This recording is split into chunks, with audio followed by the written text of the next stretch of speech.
To testbook.com. This is Akhil Roy and I'm here to provide you the best I have. So guys, आज की class में हम लोग set theory का ही एक एडवांस लेवल पे चीज़ों को पढ़ने वाले हैं, जिसे बेसिकली ऑपरेशंस ऑन सेट्स और अलजेब्रा ऑफ सेट्स के नाम से इस टॉपिक को जाना जाता है। मैं यहाँ पे वैरायटी ऑफ मेथड्स के एप्लीकेशन के थ्रू आप लोगों को ये पूरा टॉपिक जो है वो आप लोगों को काफ़ी आसान लैंग्वेज में समझाने की कोशिश करूँगा।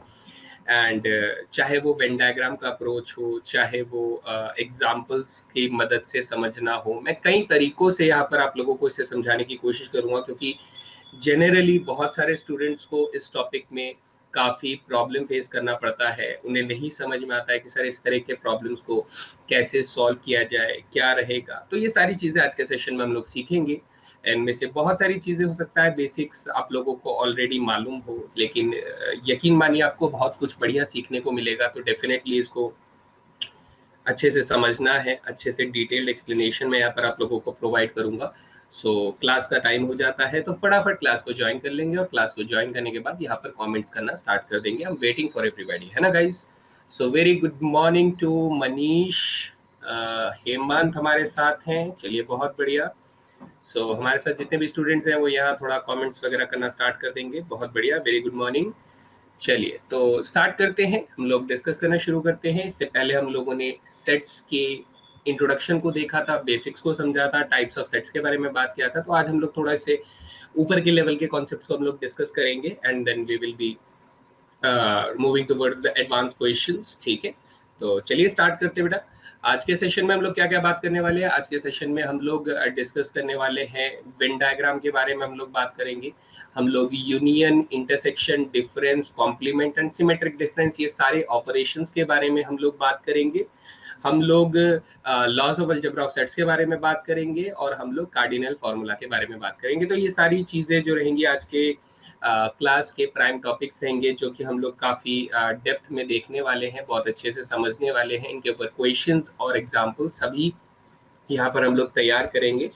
सो जय हिंद बच्चा लोग, जय Hind, very good morning Bunty Verma and सभी को मेरा प्यार भरा नमस्कार। तो प्रीवियस क्लास में सर क्या देखा था बेटा? उससे पहले एग्जाम एनालिसिस देख लेते हैं। जैसे कि मैंने पहले भी बताया था कि सिर्फ और सिर्फ अगर मैं सेट्स चैप्टर की बात करूं तो सेट्स चैप्टर में से इतने सालों में इतने इतने क्वेश्चंस पूछे गए हैं। तो एनडीए का प्रीवियस ईयर क्वेश्चंस को जब मैंने एनालाइज किया तो मैंने देखा कि इतने इतने सवाल इन टॉपिक्स में से पूछे जा रहे हैं।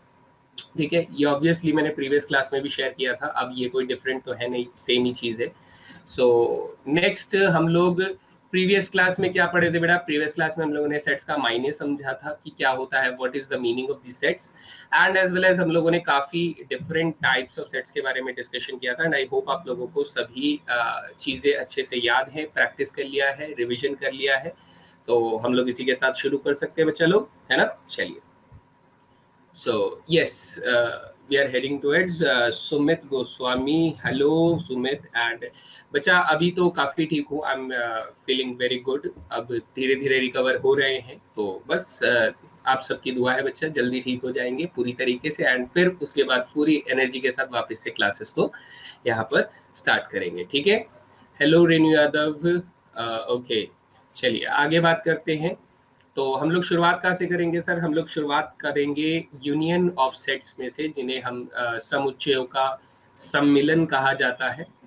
ठीक है, तो मैं इससे पहले आप लोगों को पता है क्या बताना चाहता हूँ, जो आप लोगों को समझने की ज़रूरत है, जो अगर आप बेसिक लेवल पे समझ जाते हैं तो कहीं ना कहीं आप लोगों को बहुत ज़्यादा अंडरस्टैंडिंग में हेल्प हो जाएगी, जिसे हम लोग वेन डायग्राम कहते हैं। बेटा आप लोगों ने नाम तो बहुत सुना ही होगा इसका, और कोई बहुत बड़ी चीज नहीं है, कोई रॉकेट साइंस नहीं है। इसे हिंदी में वेन आरेख कहा जाता है। अगर हिंदी में मैं इसे लिखूं तो this is known as Venn आरेख के नाम से जाना जाता है। This is known as Venn diagram. ठीक है, वेन आरेख। तो वेन आरेख में क्या होता है बच्चा लोग? वेन आरेख में अभी तक हम लोगों ने कुछ ऐसे स्पेशल टाइप ऑफ सेट्स के बारे में बात किए थे। ठीक है, तो हम लोगों ने ये कहा कि सर अगर मैं वेन आरेख बनाने के लिए एक बड़ा सा रेक्टेंगल अगर ड्रॉ करता हूँ, एक ऐसा आयत अगर मैं बनाता हूँ, तो ये जो एंटायर रेक्टेंगल आप लोग देख रहे हैं ना बेटा, इसको हम लोग क्या बोलते हैं बेटा, इसको हम लोग यूनिवर्सल सेट बोलते हैं। यानी कि यू माने हम लोगों ने क्या पढ़ा था सर, यू माने हम लोगों ने यूनिवर्सल सेट पढ़ा था, जो कि एग्जामिनर आप लोगों को देता, मैंने ऐसा बताया था, हिंदी में कहे तो इसे सार्वत्रिक समुच्चय के नाम से हम लोगों ने जाना था, है ना, सार्वत्रिक समुच्चय के नाम से। फिर अगर सर मैं इसके अंदर यहाँ पर ऐसे करके दो सर्कल अगर बनाता हूं, तो इनमें से एक सर्कल जो है, ठीक है, और दूसरा सर्कल जो है, ये हमारे बीच में क्या हो जाता है बेटा, ये जो पहला सर्कल मैंने बनाया है दिस इज सेट ए हो जाता है, जो दूसरा सर्कल मैंने बनाया है ये सेट बी हो जाता है। तो इस तरीके से हम लोग क्या करते हैं बेटा, एरिया वाइज हम लोग क्या करते हैं बेटा, एरिया वाइज अगर ये ए का एरिया है तो ये ए एरिया जो है ये पूरा ए का एरिया माना जाएगा कि इसके अंदर ए के सभी एलिमेंट्स पाए जाएंगे। जो जो एलिमेंट्स ए से बिलोंग करते हैं वो सब इस एरिया के अंदर यहाँ पर पाए जाएंगे। जबकि अगर मैं सिर्फ बी की बात करूं, ठीक है, जब बी की बात करूं तो बी जो होता है बेटा, बी हमारे पास ये वाला एरिया जो हो जाएगा वो बी का एरिया हो जाएगा, कि जितने भी एलिमेंट्स बी के अंदर पाए जाएंगे, सेट बी के अंदर पाए जाएंगे, वो सब इस एरिया को रिप्रेजेंट कर रहे होंगे। तो हम लोग ये कॉन्सेप्ट लेकर चलते हैं, जो एक्सप्रेशन मैंने यहाँ पर दिया है कि सर ये जो रेक्टेंगल है this is known as universal set कहा जाता है, ये रेक्टेंगुलर रीजन। और ये जो सर्कुलर रीजन्स मैंने बनाए हैं this is known as the set A and set B. Okay Ankit Kumar ji, ठीक है, बिल्कुल मैं ध्यान रखूंगा इस चीज के ऊपर, ठीक है। तो ये सेट ए और सेट बी हो जाते हैं। तो अब हम लोग इसी की मदद से यहाँ पर समझेंगे, कुछ और बेसिक चीजों को समझेंगे कि सर इसे सोचिएगा, इसे ऐसे सोचिएगा बच्चा कि अगर मैं ये वेन डायग्राम को यहाँ से इरेज करके फिर से एक बार आप लोगों की अंडरस्टैंडिंग के लिए ऐसा कुछ बना कर दूं, सोचिए, सोचिए, स्टोरी की तरह इसको समझने की कोशिश करेंगे। When you understand it like a story तो आपको ज्यादा बेटर समझ में आएगा कि सर ये हमारा मान लो बेटा हरियाणा है, ये क्या है बेटा, हरियाणा है, और ये क्या है बच्चा लोग, ये आपका पंजाब है, ये क्या है बेटा, पंजाब है। तो ये दोनों के दोनों स्टेट जो आते हैं वो इंडिया के अंदर आते हैं, तो इंडिया हमारा यूनिवर्सल सेट हो जाएगा। पंजाब और हरियाणा दोनों स्टेट हैं और इनके बीच में कॉमन कॉमन कौन सा बेटा, एक सिटी है, कॉमन सिटी कौन बता सकता है कि हरियाणा और पंजाब में एक कॉमन सिटी है जो दोनों के अंदर आता है बेटा, दोनों स्टेट्स के अंदर गिना जाता है। तो एवरीबडी आंसर, जो भी जानता है वो फटाफट बताएंगे इसका सही एग्जाम्पल क्या रहेगा, फटाफट बताएंगे, हम waiting for the right answers.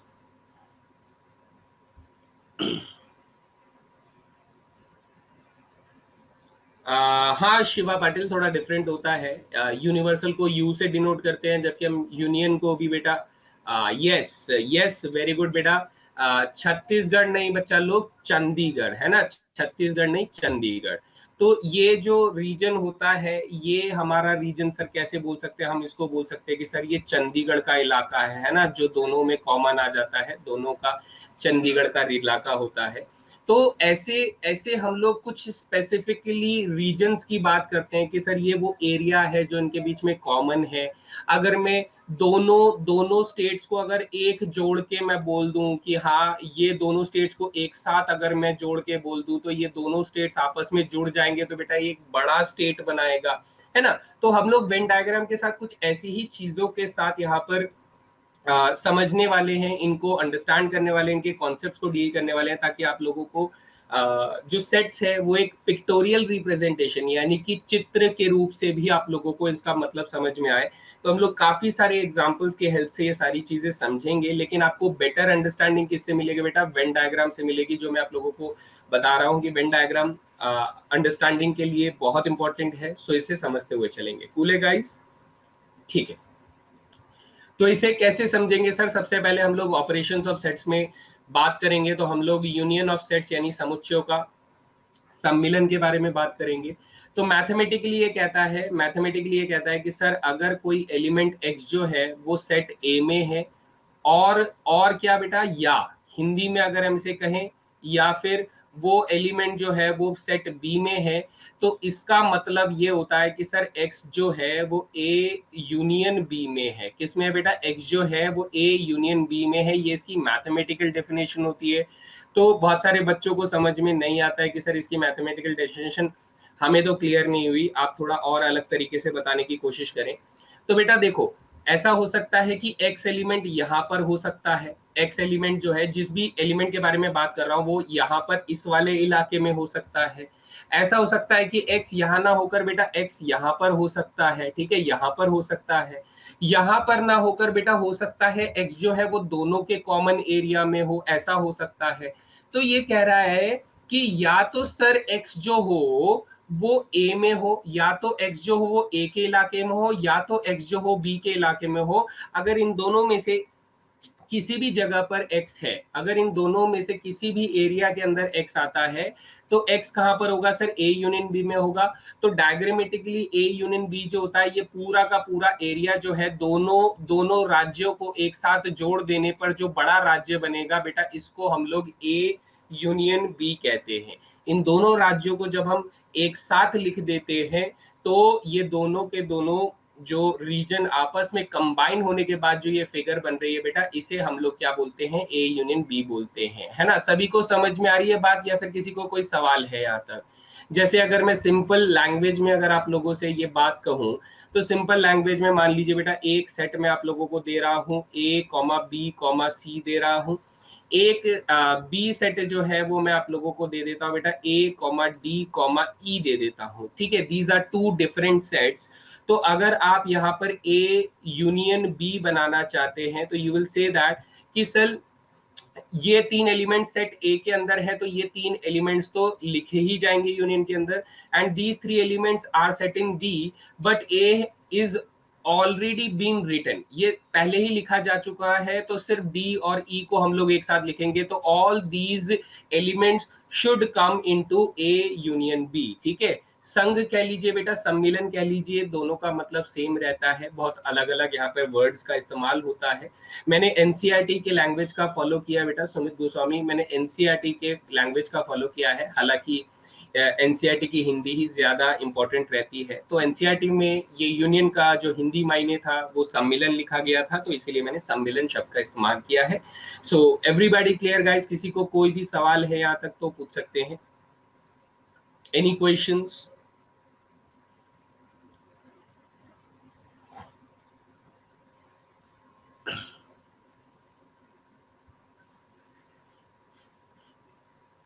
ठीक है, तो ये बेटा ये जो कलर मैंने शेप बना रखे हैं ना, तो ऑलरेडी मैं आप लोगों को बता रहा हूँ, you have to memorise all these shapes because these are important. And sir इसके बाद अगर आगे बात करें तो now we are going to discuss about the intersection of sets which is known as समुच्चयों का सर्वनिष्ठ कहा जाता है इसे, समुच्चयों का सर्वनिष्ठ इसे कहा जाता है। तो इंटरसेक्शन माने अब हम लोग क्या करते हैं कि सर यहाँ पर अब कंडीशन जो है वो कहता है कि सर यदि x जो है वो a में है, और इस बार या नहीं और नहीं बेटा, आपको एंड मिलता है। एंड का माने हिंदी में वाला जो और होता है, ठीक है, हिंदी वाला जो और होता है, इसके साथ आपको x जो है वो b में मिले, तो हम लोग ये कहते हैं कि सर x जो होगा वो a इंटरसेक्शन b में होगा। यानी इसे अगर मैथमेटिकली की जगह अगर हम लोग सिंपल लैंग्वेज में समझे कि सर x a में भी होना चाहिए और b में भी होना चाहिए, यानी दोनों में होना चाहिए, तभी बेटा वो इंटरसेक्शन में पाया जाएगा। यानी कॉमन होना चाहिए, क्या होना चाहिए बेटा, कॉमन होना चाहिए। यानी इन दोनों राज्यों के बीच में जो कॉमन सिटी आती है बेटा, वो सिटी होनी चाहिए, ठीक है। सर फाइनाइट फैमिली सेट्स होगा तो यूनियन को किससे डिनोट करेंगे? है फाइनाइट होगा तो यूनियन को कैसे डिनोट करेंगे? नहीं विवेक ठाकुर, आपका क्वेश्चन क्लियर नहीं है, थोड़ा और इलैबोरेट कीजिए, मुझे समझ में नहीं आया आपका क्वेश्चन। क्वेश्चन थोड़ा और क्लियर कीजिए कि आप क्या एग्जैक्टली पूछना चाहते हैं, ठीक है। तो ये हमारा क्या हो जाता है बेटा, ये हमारा ए इंटरसेक्शन भी हो जाता है, यानी कॉमन रीजन हो जाता है। जैसे मान लीजिए मैंने आपको पीछे ही एक सेट में एग्जांपल दिया था कि सर ए सेट जो है वो ए बी सी है, जबकि हमारे पास जो बी सेट है वो बेटा ए कॉमा डी कॉमा ई है। अगर ये है तो आप लोग बोलेंगे कि सर कॉमन एलिमेंट क्या है, कॉमन एलिमेंट सिर्फ ए है, सिर्फ ए है कॉमन एलिमेंट, तो इंटरसेक्शन जो होगा वो सिर्फ हमारा ए हो जाएगा बेटा, नथिंग एल्स, क्योंकि हम लोग सिर्फ और सिर्फ कॉमन एलिमेंट की बात करते हैं इंटरसेक्शन के अंदर, समुच्चयों के सर्वनिष्ठ के अंदर, ठीक है बच्चा। तो ये हो गया हमारा इंटरसेक्शन का कॉन्सेप्ट, ये भी क्लियर हो गया, हमें अच्छे से समझ में आ गया कि सिर्फ सर कॉमन एलिमेंट्स को हमें लिखना है, कॉमन एलिमेंट्स यहाँ पर इंटरसेक्शन में लिए जाते हैं। नेक्स्ट ऑपरेशन में चलते बेटा। Next operation is known age difference of sets, यानी समुच्चयों का अंतर कहा जाता है। नाउ समुच्चयों का अंतर काफी इंटरेस्टिंग कॉन्सेप्ट है, इसको कैसे करना है, जैसे मान लीजिए बच्चा यहाँ पर मैं इस चीज को जब मैंने सीखा था, जब मैंने इसको समझना शुरू किया था, हालांकि मुझे तो किसी ने नहीं पढ़ाया था, सिर्फ स्कूल टीचर ने पढ़ाया था, और आप लोग जानते हैं कि बेटा स्कूल टीचर से कौन कितना ही पढ़ लेता है ना। तो जोक्स अपार्ट, मैंने खुद से जब इनको स्टडी करना शुरू किया, खुद से जब समझना शुरू किया, तो मैंने ये देखा कि जब ए सेट मान लीजिए बेटा हम लोगों ने ए कॉमा बी कॉमा सी लिया, और हम लोगों ने बी सेट जो है उसमें ए कॉमा डी कॉमा ई लिया है ना, हम लोगों ने ये लिया। तो बेटा अगर आपको a माइनस बी निकालना है या फिर b माइनस ए निकालना है, सो फर्स्ट ऑफ ऑल क्या करना होगा, फर्स्ट ऑफ ऑल हमें क्या करना होगा बेटा, हमें कॉमन एलिमेंट को ना हटा देना होगा, कॉमन एलिमेंट को हटा देना होगा, we have to eliminate the common element. तो हम लोग कहेंगे सर अगर मैं a में से b को हटा रहा हूं तो now we are left with only 2 elements, तो यहाँ पर क्या हो जाता है, b कॉमा सी हो जाता है। एंड नेक्स्ट उसके बाद बी में से अगर मैं ए सेट को यहाँ पर हटाता हूं, तो बी में से ए सेट को हटाने पर we are left with only 2 elements, that is यहाँ पर सिर्फ डी और ई एलिमेंट बच जाएगा। यहाँ तक किसी को कोई सवाल है तो पूछ सकते हैं, anything which is not clear in this case.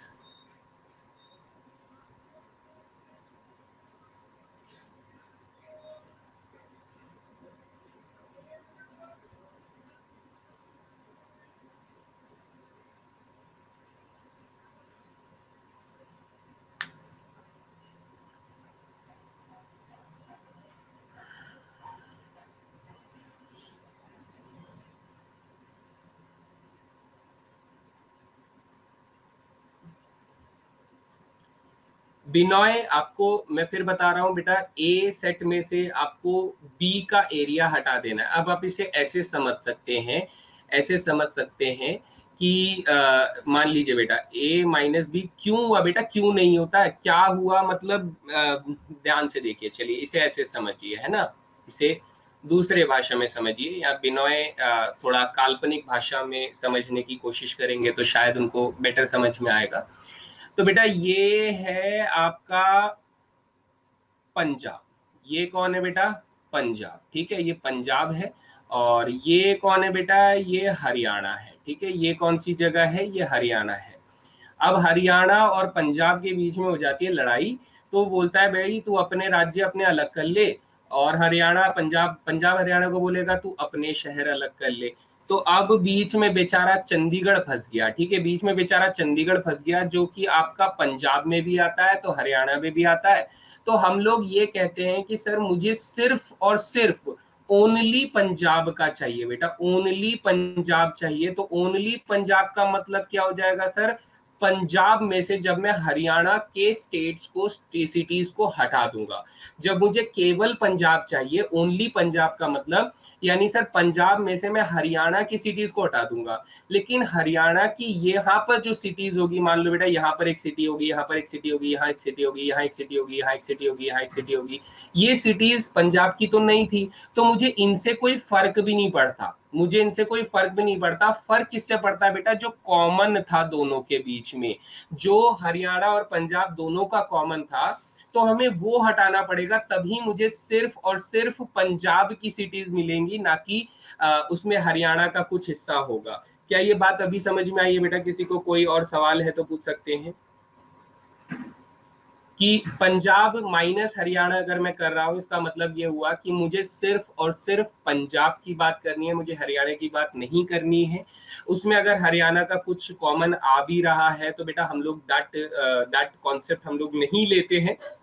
सो इसीलिए हम लोगों ने क्या किया, इसीलिए हम लोगों ने कॉमन एलिमेंट को सबसे पहले हटा दिया, सबसे पहले कॉमन एलिमेंट को हमने एलिमिनेट कर दिया। ठीक है, चलिए बहुत बढ़िया, तो दिस इज क्लियर। तो हम लोगों ने सबसे पहले कॉमन एलिमेंट को ही हटा दिया कि भैया इनके बीच में जो कॉमन वाली फसाद है उसको दूर करो, और उसको दूर करने के बाद आप a माइनस बी निकाल लो, कि यानी कि सिर्फ और सिर्फ a की बात, ओनली a। जब मैं b माइनस ए कर रहा हूं तो इसका मतलब होता है ओनली b, सिर्फ b की बात करो बेटा, उसमें a का कोई भी हिस्सा नहीं होना चाहिए। सो यूजिंग दिस बेटा डायग्राम आपके लिए जरूरी है कि ये जो एरिया आप लोग देख पा रहे हैं, this area represented by the A minus B and this area is represented by the B minus A, है ना, बी माइनस ए। क्लियरली बेटा मैं यहाँ पर कुछ बातें ये कह सकता हूँ कि जो a माइनस बी है वो b माइनस ए के बराबर नहीं है। चाहे तो आप डायग्राम में भी देखकर बोल सकते हैं, या फिर आप इसे चाहें तो बच्चे आप इनके दोनों सेट्स को देखकर भी बोल सकते हैं कि सर a माइनस बी जो होता है वो b माइनस ए के बराबर नहीं होता है ना। a माइनस बी जो है वो b माइनस ए के बराबर नहीं होता है। डायग्रामेटिकली भी हमें समझ में आता है, हमें एल्जेब्रिकली भी समझ में आता है कि सर कैलकुलेट करके भी मुझे ये दोनों सेट्स इक्वल नहीं दिख रहे हैं। अब आप इसमें एक्चुअल चीज जो है वो नोट कर सकते हैं बेटा। अगर आप डायग्राम को अच्छे से स्टडी कर रहे हैं तो आप ये कह सकते हैं कि सर बेसिकली ये जो a माइनस बी होता है इसे ढूंढने का एक और तरीका होता है, दैट इज ए सेट में से इंटरसेक्शन यानी कॉमन को ही माइनस कर दो। सर क्या कर दो, ए में से इंटरसेक्शन कॉमन को ही माइनस कर दो। एक तो सर ये इंपॉर्टेंट हो जाता है a माइनस बी के फॉर्मूले के लिए, तो लॉजिकली बेटा जब हम लोग यहाँ पे नहीं मनीष श्रीवास्तव इक्विवेलेंट नहीं बोलेंगे, हर बार इक्विवेलेंट हो ये पॉसिबल नहीं है। ये मैंने एग्जांपल ऐसा लिया था जिस वजह से वो इक्विवेलेंट हो गया है, ठीक है। ये ऐसी कोई चीज हम लोग एड ऑन नहीं करेंगे, और अगर कुछ ऐसा होगा तो मैं डेफिनेटली अपनी तरफ से बताऊंगा। तो यहाँ पर बेटा b माइनस ए अगर मैं निकालूंगा तो क्या करेंगे सर, b में से a इंटरसेक्शन b को माइनस कर देंगे। इस तरीके से हम लोग ये, this is really really very बेटा इंपॉर्टेंट, इसे नोट डाउन कर लीजिएगा। शायद से नोट में मैंने यहाँ पर ये कहीं नहीं लिखा है। And next sir a minus b को ढूंढने का एक और तरीका होता है। a माइनस बी जो होता है वो एक्चुअली सर a का इंटरसेक्शन जब हम b के कॉम्प्लीमेंट के साथ करते थे, पूरक, आपको मैंने लास्ट क्लास में पूरक समुच्चय के बारे में बताया था बेटा, ये भी एक हमारे पास लॉ रहता है। तो सर अगर मुझे यहाँ से b माइनस ए ढूंढने का है, b माइनस ए अगर मुझे ढूंढने का है तो मैं b का इंटरसेक्शन बेटा a के कॉम्प्लीमेंट के साथ करूंगा। This is also very important, ये दोनों आप लोग एक जगह पे नोट डाउन कर लीजिएगा, ठीक है। They are actually really very important laws जो कि डिफरेंस ऑफ सेट्स के ऊपर ये काम करता है। इंटरसेक्शन हम समझ चुके हैं, कॉम्प्लीमेंट की बात हम ऑलरेडी कर चुके हैं। So I think this is clear, ये नोट डाउन कर लेंगे, ठीक है। बहुत ज्यादा समझने की चीज नहीं है। हाँ, कई बार इनके क्वेश्चंस का जो एप्लीकेशन होता है वो इन एप्लीकेशन बेसिस पे काम करता है, तो हम लोग देखेंगे जब क्वेश्चंस आएगा, अगर ऐसा कुछ दिखता है तो we will use these results, ठीक है, डेफिनेटली। चलिए बहुत बढ़िया, तो हमें डिफरेंस समझ में आ जाता है। तो सर अब हम लोग आगे बढ़ते हैं। बेटा एग्जाम्पल दिया तो था बच्चा, एग्जाम्पल दिया तो था, यही एग्जाम्पल है ना। अब आप तो ये चाहे तो, अब मुझे अगर कॉम्प्लीमेंट के हिसाब से जाना पड़े, अगर मुझे कॉम्प्लीमेंट के हिसाब से जाना पड़े तो मुझे यूनिवर्सल सेट और डिफाइन करना पड़ेगा। एग्जाम्पल दिया तो हुआ है बच्चे, इसी एग्जाम्पल पे ये सेट करेंगे, ये सारे वेरीफाई करेंगे। आप चाहे लिख के रख लो, है ना, अब लिख के रख लो, इन्हीं एग्जाम्पल्स पे ये वेरीफाई करेंगे। आप ये खुद से भी कर सकते हैं, हर एक छोटी छोटी चीज के लिए यहाँ पर हम लोग एग्जाम्पल थोड़ी ना लिखकर चलेंगे। ए कॉम्प्लीमेंट क्या होता है बेटा, ए सी नहीं होता है, ए कॉम्प्लीमेंट होता है, कॉम्प्लीमेंट सेट होता है, ठीक है। ये इसे इसे मैं लिख देता हूँ, शायद से कल की क्लास बच्चों ने नहीं ली है ना। ए ऐसे सी अगर लिखा है तो this is known as complement of set a बेटा, कॉम्प्लीमेंट ऑफ सेट ए, है ना। समुच्चय ए का पूरक बेटा क्या होता है, पूरक समुच्चय कहा जाता है इसे, पूरक समुच्चय। मैंने कल के क्लास में ये बताया था, यानी लास्ट क्लास में मैंने इसको एक्सप्लेन किया था आप लोगों को। चलिए तो थोड़ा आगे बढ़ते हैं। अब हम लोग कॉम्प्लीमेंट ऑफ सेट के बारे में थोड़ा और डिटेल में बात कर लेते हैं। लीजिए बच्चा, कॉम्प्लीमेंट ऑफ सेट हमारे सामने आ ही जाता है, तो अब इसके ऊपर क्या ही हम लोग डिस्कशन करें। तो कॉम्प्लीमेंट ऑफ सेट मैंने आपको पहले भी निकालना सिखाया था, जिसमें मैंने कहा था सर यूनिवर्सल सेट मान लीजिए, सपोज कीजिए ये मैं क्वेश्चन दे रहा हूं तो I am the examiner, and being I am the examiner तो मैं आप लोगों को यूनिवर्सल सेट दे रहा हूं। सपोज दैट 1 2 3 4 5 मैं ये यूनिवर्सल सेट आप लोगों को प्रोवाइड कर रहा हूं, और मैं आप लोगों से सेट ए देता हूं। तो सेट ए बेटा क्या हो जाता है, 1, 3 हो जाता है। Suppose that these are the elements of the set A, and आप लोगों से पूछा जाता है कि सर आप मुझे ए कॉम्प्लीमेंट बता दीजिए कितना होगा। तो ए कॉम्प्लीमेंट यानी कि हम लोग यूनिवर्सल सेट में से ए सेट को माइनस कर देंगे। तो सर अगर मुझे यूनिवर्सल सेट में से ए सेट को माइनस करना है तो first of all I will eliminate the common elements को मैं यहाँ पर एलिमिनेट कर दूंगा। मैं इसे भी हटा दूंगा, मैं इसे भी हटा दूंगा, ये दोनों कॉमन एलिमेंट्स कट गए। है ना। तो कट गए तो बेटा u में से a को माइनस किया है तो we will be left with only 2, 4 and 5, जो कि डिफरेंस ऑफ सेट्स का कॉन्सेप्ट होता है। तो a कॉम्प्लीमेंट हम लोग ऐसे निकालते हैं according to the Venn diagram. बच्चा लोग वेन डायग्राम, सर ये वाला एरिया अगर मेरा a को रिप्रेजेंट कर रहा है, ये एरिया अगर एंटायरली a को रिप्रेजेंट कर रहा है, तो a के अलावा जितना भी एरिया होगा, a के अलावा जितना भी एरिया होगा वो a के कॉम्प्लीमेंट को रिप्रेजेंट करेगा। बेटा ये ब्लू कलर्ड एरिया जो होगा, this will be represented by the A complement set से रिप्रेजेंट होगा वेन डायग्राम के अंदर। किसी को कोई सवाल है तो पूछ सकते हैं बच्चा लोग, है ना, जल्दी से। आई am waiting for your comments. तो इन द सिमिलर मैनर बेटा बी कॉम्प्लीमेंट आप लोगों को ऐसे डायग्राम में दिखाया जाएगा।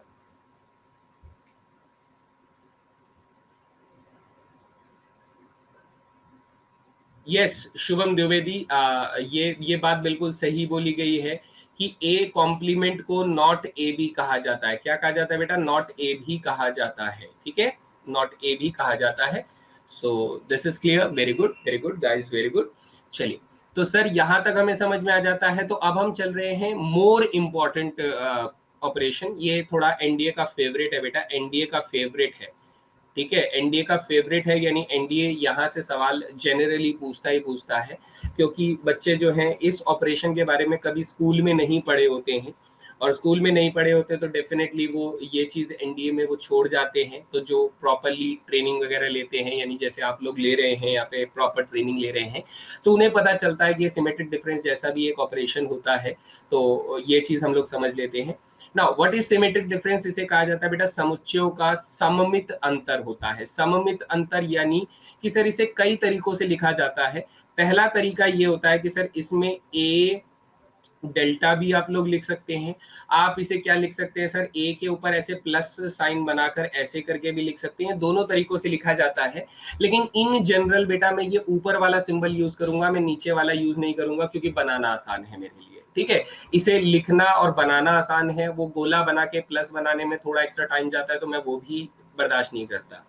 सो हम लोग ऊपर वाला सिंबल जनरली यूज करेंगे, और इसी कॉन्सेप्ट के हिसाब से चलें तो बेटा ये जो ए डेल्टा बी होता है, ये ए डेल्टा बी कई तरीकों से आप लोग निकाल सकते हैं, जिसमें से सबसे पहला तरीका होता है कि सर आप ए माइनस बी सेट को निकाल लो, और आप बी माइनस ए सेट को निकाल लो, यानी इसके डेफिनेशन के हिसाब से सर दोनों डिफरेंसेस को निकाल लो, ए माइनस बी और बी माइनस ए दोनों को निकाल लो, और इन दोनों का कर दोगे बेटा यूनियन कर दोगे। क्या कर दोगे बेटा? यूनियन कर दोगे। रीड कैसे करेंगे बेटा? डेल बोल देना। क्या बोल देना? ए डेल्टा बी बोल देना। क्या बोल देना बेटा? ए डेल्टा बी बोल देना। और रीड करने से क्या ही फर्क पड़ता है, हमारा तो रिटन एग्जामिनेशन है ना बच्चा। तो ए डेल्टा बी बोल देना, ए सिमेट्रिक डिफरेंस बी बोल देना। यस राहुल राजपूत, आप तो समझ पा रहे हैं ना। देखिए सारे शब्दों को तो मैंने हिंदी में लिखा ही हुआ है, समुच्चयों का सममित अंतर इसे कहा जाता है, बाकी सारी चीजें तो मैं हिंदी में ही बोल रहा हूँ, तो कोई मुश्किल नहीं है। बाकी जो मैथमेटिक्स में जैसे जो सिंबल होते हैं वो तो बेटा हिंदी में थोड़ी ना लिख पाएंगे, जो मैथमेटिक्स के सिंबल होते हैं वो मैथ्स में ही लिखेंगे, ठीक है बेटा। ए डेल्टा बी बोल देंगे। तो मेरा पहला कॉन्सेप्ट क्या हो जाता है सर? मेरा पहला कॉन्सेप्ट हो जाता है कि अगर मुझे ए डेल्टा बी निकालना है तो आप क्या करेंगे बेटा? आप पहले a माइनस बी निकालेंगे, आप फिर b माइनस ए निकालेंगे, और उन दोनों का क्या कर देंगे बेटा? यूनियन कर देंगे। क्या कर देंगे? यूनियन कर देंगे। This is very important law. And how we are going to find second method क्या रहेगा बेटा ए डेल्टा बी को ढूंढने का? ए डेल्टा बी को ढूंढने का दूसरा मेथड ये रहता है कि सर आप सबसे पहले ए यूनियन बी को ढूंढ लीजिए, और ए इंटरसेक्शन बी को ढूंढ लीजिए, और इन दोनों का बच्चा क्या कर दीजिए? इन दोनों का कर दीजिए डिफरेंस कर दीजिए। ये दूसरा मेथड होता है ए डेल्टा बी को ढूंढने का, लेकिन दोनों का मायने जो होता है, मतलब जो होता है वो सेम होता है बेटा। ये नोट डाउन कर लीजिएगा कि सिमेट्रिक डिफरेंस ऑफ सेट्स को दो तरीकों से ढूंढा जाता है। One of the basic method which is based on definition की डिफरेंसेस के बेसिस पे हम लोग निकालते हैं, एंड वो क्या होता है? ए माइनस बी और बी माइनस ए का यूनियन कर दो। और दूसरा तरीका क्या होता है बेटा? ए यूनियन बी और ए इंटरसेक्शन बी को निकालने के बाद दोनों को डिफरेंस कर दो, दोनों को डिफरेंस कर दो। इस तरीके से हम लोग ए डेल्टा बी को ढूंढ कर निकालते हैं। तो एक छोटा सा एग्जांपल ले लेते हैं ताकि हमें जितना भी समझ में आया वो सारा का सारा हम लोग एक बार में अच्छे से क्लैरिफाई करते हुए सारे जो ऑपरेशंस को उसको यूज टू हो जाए, तो ये हमें समझ में आ जाएगा। तो बेटा इसमें अगर मैं वेन डायग्रामेटिक अप्रोच के साथ बताऊं तो what is the total region sir, total region ये होगा, ये वाला एरिया हो जाएगा, ये टोटल एरिया आ जाएगा जो कि a माइनस बी का है, जिसको मैंने सम्मिलित कर लिया बेटा किसके साथ, b माइनस ए के साथ सम्मिलित कर लिया। तो ये जो आप लोगों का पेड़ों में बेटा एक स्टोमेटा होता है ना, स्टोमेटा, जहां से एक्सचेंज ऑफ गैसेस होती है, यानी CO2 अंदर आती है, ऑक्सीजन बाहर जाती है, तो वो स्टोमेटा जैसा जो शेप बनता है ना बेटा, ये ऐसा शेप आप लोगों को मिलेगा जैसे ये स्टोमेटा का शेप होता है। गार्ड सेल से बेटा ये गार्ड होता है, ऐसे करके स्टोमेटा का शेप रहता है ना, यहाँ पर गार्ड सेल्स रहते हैं, आप लोगों को याद आ रहा होगा स्टोमेटा। तो ये स्टोमेटा जैसा जो शेप होता है, ये वाला शेप जो बनकर आता है बेटा, ये शेप हमारा सिमेट्रिक डिफरेंस का शेप होता है। तो आपको ये पहचानना है कि व्हेनेवर इट इज नेसेसरी आप इसे पहचानें और सही ऑपरेशन का इस्तेमाल करें, क्योंकि एनडीए जो है वो थोड़ा डायग्रामेटिक अप्रोच के साथ भी क्वेश्चंस को पूछ लेता है सेट्स में से। तो इसके लिए तैयार रहना है कि हमें सारे डायग्राम टू द पॉइंट पता है कि हाँ सर ये डायग्राम इसका है, ये डायग्राम उसका है। तो सभी के सभी एक बार इन डायग्राम्स को अच्छे से देख लेंगे, क्योंकि एक नजर देख लेने से हमें याद हो जाएगा। तो सर ये वाला डायग्राम किसका था, ये वाला डायग्राम बेटा यूनियन का था, जिसे मैंने सम्मिलन कहा। ये वाला डायग्राम किसका था सर, ये वाला डायग्राम इंटरसेक्शन का था, यानी सर्वनिष्ठ जिसे कहा गया बेटा, है ना। ये डायग्राम बेटा डिफरेंस का था, यानी समुच्चयों के अंतर का था बेटा, ठीक है, कितना था बेटा, अंतर का था, डिफरेंस का था। ये रुद्रा आपने बात सही बोली है, लेकिन ये जो फॉर्मूला आपने लिखा है ना, ये बेटा ये सेट का फॉर्मूला नहीं है, ये कार्डिनल फॉर्मूला है। मैं इसके बारे में बताऊंगा लेकिन अभी नहीं, है ना। a plus B minus two A intersection भी आपने लिखा जरूर है, लेकिन ये कार्डिनल फॉर्मूला है, ठीक है। नेक्स्ट सर ये किसका फॉर्मूला है, ये वेन डायग्राम किसका है सर, ये वेन डायग्राम सिमेट्रिक डिफरेंस का वेन डायग्राम है। ये किसका है सर, ये ए कॉम्प्लीमेंट का डायग्राम है, और ये किसका डायग्राम है सर, ये बी कॉम्प्लीमेंट का डायग्राम है। ये डायग्राम को देखते ही आप लोगों को पता चलना चाहिए कि बेटा हम किस तरह के सेट के बारे में बात कर रहे हैं, या फिर किस तरह के ऑपरेशन का एप्लीकेशन इस सेट के ऊपर हो रखा है। सो किसी को कोई भी सवाल है तो बेटा पूछ सकते हैं। डिसजॉइंट ऑफ टू सेट्स नहीं होता बेटा, डिसजॉइंट सेट्स होता है। डिसजॉइंट ऑफ टू सेट्स नहीं होता है, डिसजॉइंट सेट्स होता है। डिसजॉइंट सेट्स ऐसे सेट होते हैं जिसमें कुछ भी कॉमन नहीं मिलता है। कुछ भी कॉमन नहीं मिलता है सर, मतलब क्या हुआ, कुछ भी कॉमन नहीं का मतलब ये होता है कि सर अगर मैं कुछ ऐसा सा डायग्राम बनाऊं, कैसा सा डायग्राम बनाऊं बेटा, ये हमारा यूनिवर्सल सेट है जिसमें ये हमारा कोई राज्य बेटा वेस्ट बंगाल है, ठीक है। ये हमारा कोई राज्य बेटा जिसे हम लोग बोल देते हैं, मान लो गुजरात बोल देते हैं, ठीक है। थोड़ा इनके बीच में आपस में एक दूसरे से भिड़त भी लगी हुई है, तो इन दोनों के बीच में कुछ भी कॉमन नहीं होता है। वेस्ट बंगाल और गुजरात में कोई भी स्टेट कॉमन नहीं है, लेकिन दोनों के दोनों इंडिया के अंदर आते हैं, ये ज्यादा जरूरी है, ठीक है बेटा। वेस्ट बंगाल और गुजरात बिल्कुल अलग अलग हैं। तो इस तरह के सेट्स को हम लोग क्या बोलते हैं बेटा, इस तरह के सेट्स को हम लोग डिसजॉइंट सेट्स बोलते हैं, ठीक है। क्या बोलते हैं बेटा, डिसजॉइंट सेट्स बोलते हैं, अलग अलग होते हैं। ए इंटरसेक्शन भी एक एम्प्टी सेट होता है, नल सेट होता है, बिल्कुल सही बात बेटा। ये क्लियर हो गया एग्जाम्पल के through, everybody clear? These are called disjoint sets when nothing is common between two sets, when nothing is common, कुछ भी common नहीं मिलता है, तो these are called disjoint sets, है ना। So I think this is clear। तो अच्छे से समझ में आ रहा है, सारी बातें समझ में आ रही हैं, तो चलिए बहुत बढ़िया। Yes Rohit, A intersection B becomes the phi set, and yes बिल्कुल सही बात। तो सर यहाँ पर आंसर करना शुरू कर देते हैं, अगर हमें इतने अच्छे से समझ में आ गया। There is a universal set जो मैंने आप लोगों को एक यूनिवर्सल सेट यहाँ पर दिया है, एंड उसके बाद बेटा सेट ए भी दिया है, सेट बी भी दिया है। तो अगर मैं ए यूनियन बी लिखना चाहता हूं तो sir A union B set कितना हो जाएगा, जिसमें ए सेट के एलिमेंट और बी सेट के एलिमेंट सभी को एक एक बार मुझे लिखना होगा, ओनली वन टाइम बेटा, ओनली वन टाइम लिखना होगा। यानी सर 1 भी आ जाएगा, 2 भी आ जाएगा, 3 भी आ जाएगा, 5 भी आ जाएगा, 7 भी आ जाएगा, 9 भी आ जाएगा। So this will be the A union B set, यानी सम्मिलन हो गया। इन दोनों का कॉमन लिखना है सर ए इंटरसेक्शन बी में, तो कॉमन सर मुझे सिर्फ 3, 5 और 7 मुझे दिखाई दे रहा है। देखो बेटा 3, 5 और 7 ही मुझे कॉमन दे रहा है। तो हम लोग क्या करेंगे सर, हम लोग यहाँ पर लिखेंगे कि sir this is 3, 5 and 7 be the only common elements, ठीक है, ये हमारे पास हो जाएगा, है ना। एंड फिर उसके बाद सर यहाँ पर अगर हम लोग देखें एंड ए माइनस बी की बात करें, तो सर 3, 5, 7 अगर मैं एलिमिनेट कर देता हूँ, हटा देता हूँ, तो a माइनस बी के अंदर सिर्फ एक ही एलिमेंट आएगा सर, 2 आ जाएगा। वहीं b माइनस ए निकालता हूँ तो 3, 5, 7 को मैं हटा दूंगा तो b माइनस ए के अंदर सिर्फ 3 नहीं, 1 और 9 यही दोनों एलिमेंट्स हमारे पास बचेंगे। जबकि मुझे ए कॉम्प्लीमेंट अगर निकालना है बेटा, ए कॉम्प्लीमेंट निकालने के लिए मैं क्या करूंगा, मैं ए के सभी एलिमेंट्स को हटा दूंगा। ए के सभी एलिमेंट्स यानी 2, 3, 5, 7, 2, 3, 5, 7 अगर मैं हटा दूंगा तो we will be left with, इस वाले सेट के अंदर क्या आ जाएगा बेटा, 1 आ जाएगा, 4 आ जाएगा, 6 आ जाएगा, 8 आ जाएगा, 9 आ जाएगा, 10 आ जाएगा। एंड बी कॉम्प्लीमेंट की बात करूं तो सर मैं अब बी के सभी एलिमेंट्स को यहाँ से हटा दूंगा। तो बी के सभी एलिमेंट्स क्या है, 1 है, 3 है, 5 है, 7 है, 9 है। So we will be left with B के एलिमेंट्स अगर मैं लिखूंगा तो कितना हो जाएगा बेटा, 2, 4, 6, 8, 10 हो जाएगा, 2, 4, 6, 8, 10 हो जाएगा। अब हमारे पास बेटा ए सिमेट्रिक डिफरेंस बी बच रहा है, ए डेल्टा बी बच रहा है।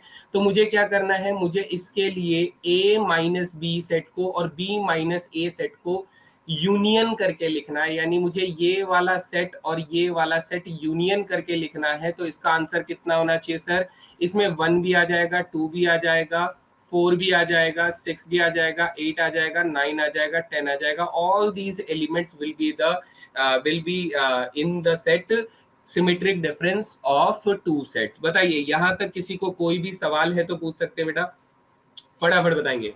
कोई भी क्वेश्चन, एनी क्वेश्चंस यहां तक?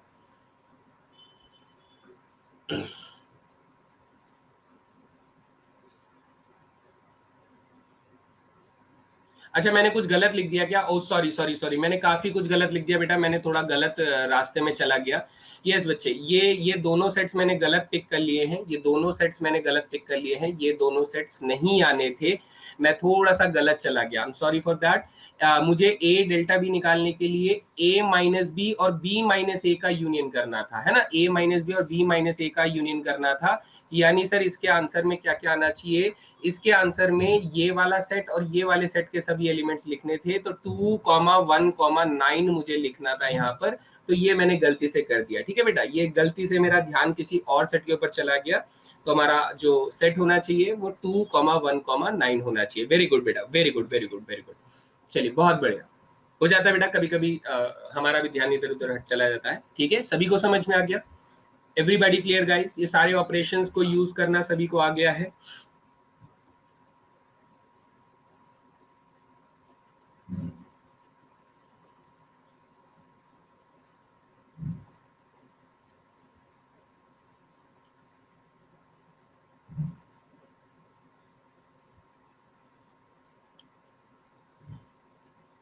ठीक है, चलिए बहुत बढ़िया। So everybody clear? तो ये थोड़ा सा आप लोग प्रैक्टिस कर सकते हैं।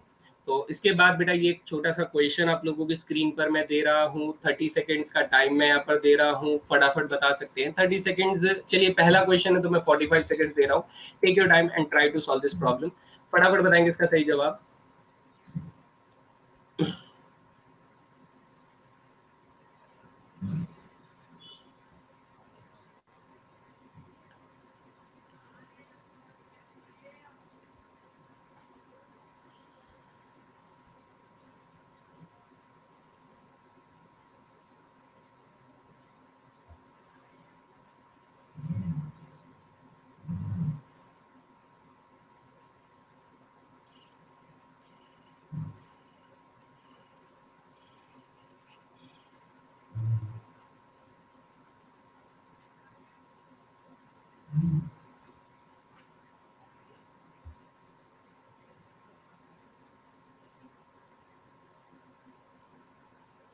चलिए टाइम्स अप हो जाता है। यहाँ पर ए समुच्चय जो है वो 12 के सभी भाजकों का समूह बनाया जा रहा है। तो 12 के सभी भाजक कौन होते हैं सर? 1 होता है, 2 होता है, 3 होता है, 4 होता है, 6 होता है और 12 होता है। ये सभी 12 के टेबल में 12 इनके टेबल में जाता है, 12 के भाजक होते हैं। और बी सेट जो है वो सर 18 के फैक्टर्स है, यानी कि 1 होता है, 2 होता है, 3 होता है, 6 होता है, 9 होता है और 18 होता है। यदि यदि हमारे लिए, हाँ अरेंजमेंट्स और आगे पीछे हो सकते हैं, ठीक है, अरेंजमेंट्स आगे पीछे हो सकते हैं मनीष, बिल्कुल सही बात, अरेंजमेंट आगे पीछे हो सकते हैं। अब अगर मैं यहाँ पर ए और बी का यूनियन अगर करता हूँ तो मुझे ये सभी एलिमेंट्स को एक एक बार लिखने का है, एक एक बार लिखने का मतलब 1 आ जाएगा, 2 आ जाएगा, 3 आ जाएगा, फिर 4 आ जाएगा, फिर 6 आ जाएगा, फिर 9 आ जाएगा, फिर 12 आ जाएगा, फिर 18 आ जाएगा। So there are almost 8 elements. तो 8 एलिमेंट्स हमें ऑप्शन नंबर बी में मिल रहे हैं। सो एवरीबॉडी, सभी को समझ में आ गया? जिनका सही जवाब है वो तो बहुत बढ़िया, जिनके अभी भी गलत जवाब आ रहे हैं वो एक बार कंफर्म करके बता सकते हैं कि yes sir it is clear. किसी को कोई सवाल है तो वो पूछ सकते हैं, बिकॉज आसान सवाल था लेकिन स्टिल कुछ बच्चों ने गलत जवाब दिए हैं इस क्वेश्चन के, ठीक है। अच्छा, हिंदी में नहीं लिखा था क्या? ओ हो, हिंदी में नहीं लिखा था। हम sorry sorry sorry sorry, Hindi में नहीं लिखा था। इस क्वेश्चन में आप लोगों से हिंदी में पूछा जा रहा था कि ए यूनियन बी को ढूंढना है, ए यूनियन बी ढूंढना है। सॉरी फॉर दैट बेटा, ये क्वेश्चन मैंने शायद से जल्दबाजी में मैं हिंदी में लिखना भूल गया उस चीज को कि ए यूनियन बी ढूंढना है। तो इस क्वेश्चन में सभी को क्लियर हो गया, ठीक है। चलिए, तो ए यूनियन बी हमें ढूंढना था। आप छोटा सा यहाँ पर एक एरर था, मैं इसको आज ही ठीक कर दूंगा, वरना ये अगली बार भी ऐसे ही कभी गलती से सामने आ जाएगा। तो क्लियर है, चलिए बहुत बढ़िया। अगला सवाल देखते हैं सर, ये रहा नेक्स्ट क्वेश्चन आपकी स्क्रीन पर। इसमें आपको A intersection B intersection C तीनों का समुच्चयों का सर्वनिष्ठ ढूंढ कर देना है। तो इस क्वेश्चन का आंसर फटाफट जनता करने की कोशिश करेगी। मैं इसके लिए आप लोगों को भी 45 सेकंड का टाइम दे रहा हूँ।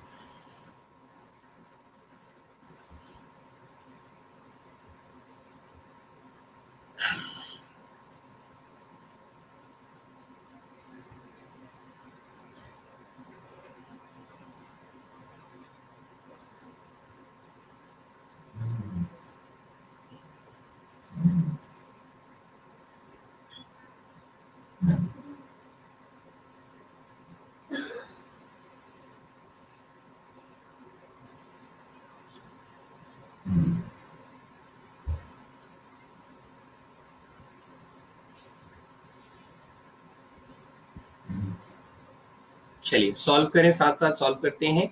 यहाँ पर आपको इस क्वेश्चन में बोला जाता है कि सर ए जो है वो 12 के सभी भाजकों का समुच्चय है। तो यानी कि सर 1 आ जाएगा, 2 आ जाएगा, 3 आ जाएगा, एंड 4 आ जाएगा, 6 आ जाएगा और 12 आ जाएगा। ये सभी फैक्टर्स हो जाएंगे। बी सेट जो है वो सर 18 के फैक्टर्स लिखे हुए हैं, यानी 1 आ जाएगा, फिर 2 आ जाएगा, 3 आ जाएगा, 6 आ जाएगा, 9 आ जाएगा, 18 आ जाएगा।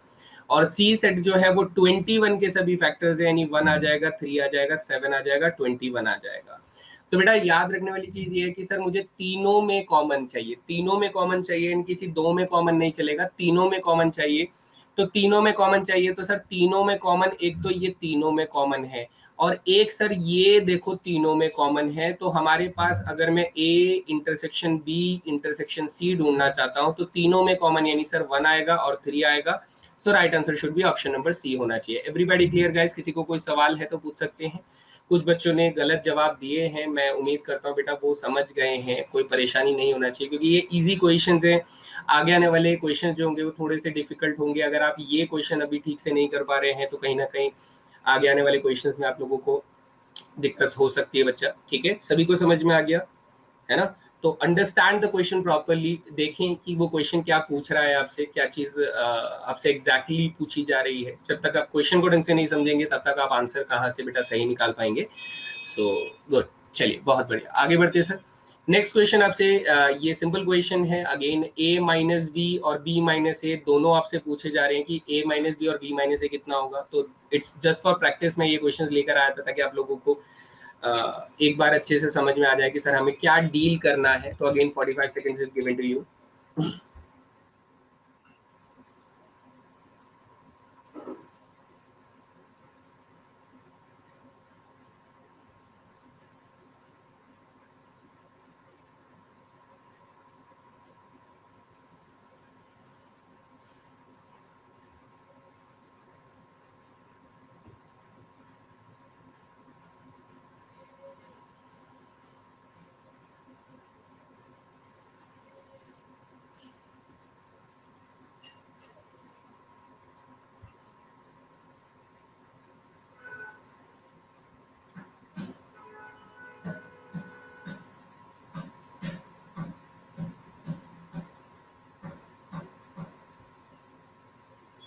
चलिए, आसान सवाल है, साथ साथ सॉल्व करते हैं। यहाँ पे सर ए सेट जो है वो 12 के सभी फैक्टर दिए हुए हैं, तो ए सेट जो होगा वो कितना हो जाएगा, 1, 2, 3, 4, 6, 12 हो जाएगा। These are all the factors of 12 and as well as the set of factors of 18 अगर मैं लिखूंगा तो सेट ऑफ फैक्टर्स ऑफ 18 क्या हो जाएगा sir, 1, 2, 3, 6, 9, 18, all these are the factors of 18। तो सर जब मुझे a माइनस बी ढूंढना है तो a माइनस बी ढूंढने के लिए हम क्या करते हैं सर, a माइनस बी ढूंढने के लिए हम लोग कॉमन एलिमेंट्स को एलिमिनेट कर देते हैं। यानी सर ये और ये common elements have been eliminated. तो अगर अब मुझे a माइनस बी ढूंढना है तो a माइनस बी के लिए बेटा यहाँ पर 4 और 12 बचता है, तो मेरा a माइनस बी जो होगा 4, 12 हो जाएगा। जबकि अगर मुझे b माइनस ए ढूंढना है तो b माइनस ए में यहाँ पर 9 और 18 बच जाता है, तो 9 और 18 हमारे पास बच जाएगा। So right answer should be option number B. Clear है बेटा सभी को? सिंपल था। जो चीज मैंने आपको स्टार्टिंग में समझते के दौरान बताई थी वही चीज मैं यहाँ पर भी आप लोगों को अप्लाई करने के लिए बोल रहा हूँ। एंड दिस इज एक्चुअली एक सही तरीका है डिफरेंसेस को ढूंढने में, या फिर आप किसी और तरीके से अगर जानते हैं तो वो बहुत अच्छी बात है। लेकिन जो बच्चे डिफरेंस ऑफ सेट्स को बड़ा कंफ्यूजन वे में समझते हैं कि सर हमसे नहीं निकलता है डिफरेंस ऑफ सेट्स, तो उसका तरीका, आसान तरीका ये है कि just eliminate the common elements, just eliminate the common elements, और उसके बाद जो बच रहे हैं write them and that will be the difference of the sets. Clear है बच्चा लोग? चलिए बढ़िया, आगे बढ़ते हैं। सर ये क्वेश्चन आपसे कुछ पूछा जा रहा है जिसमें कह रहा है सेट ए जो है वो सेट ऑफ फैक्टर्स 6 है और सेट ऑफ फैक्टर्स 8 आपका सेट बी है। तो बताइए ए डेल्टा बी हमारा इनमें से कौन सा सेट होगा? तो फटाफट बताएंगे इसका सही जवाब कितना होना चाहिए गाइज। इसका सही जवाब आप लोगों के पास देना है। चलिए 45 सेकेंड्स अगेन मैं देता हूँ, थोड़ा कम ही समय मुझे लेना चाहिए लेकिन स्टिल अभी आप सीख रहे हैं तो ठीक है, इतना टाइम आप ले सकते हैं।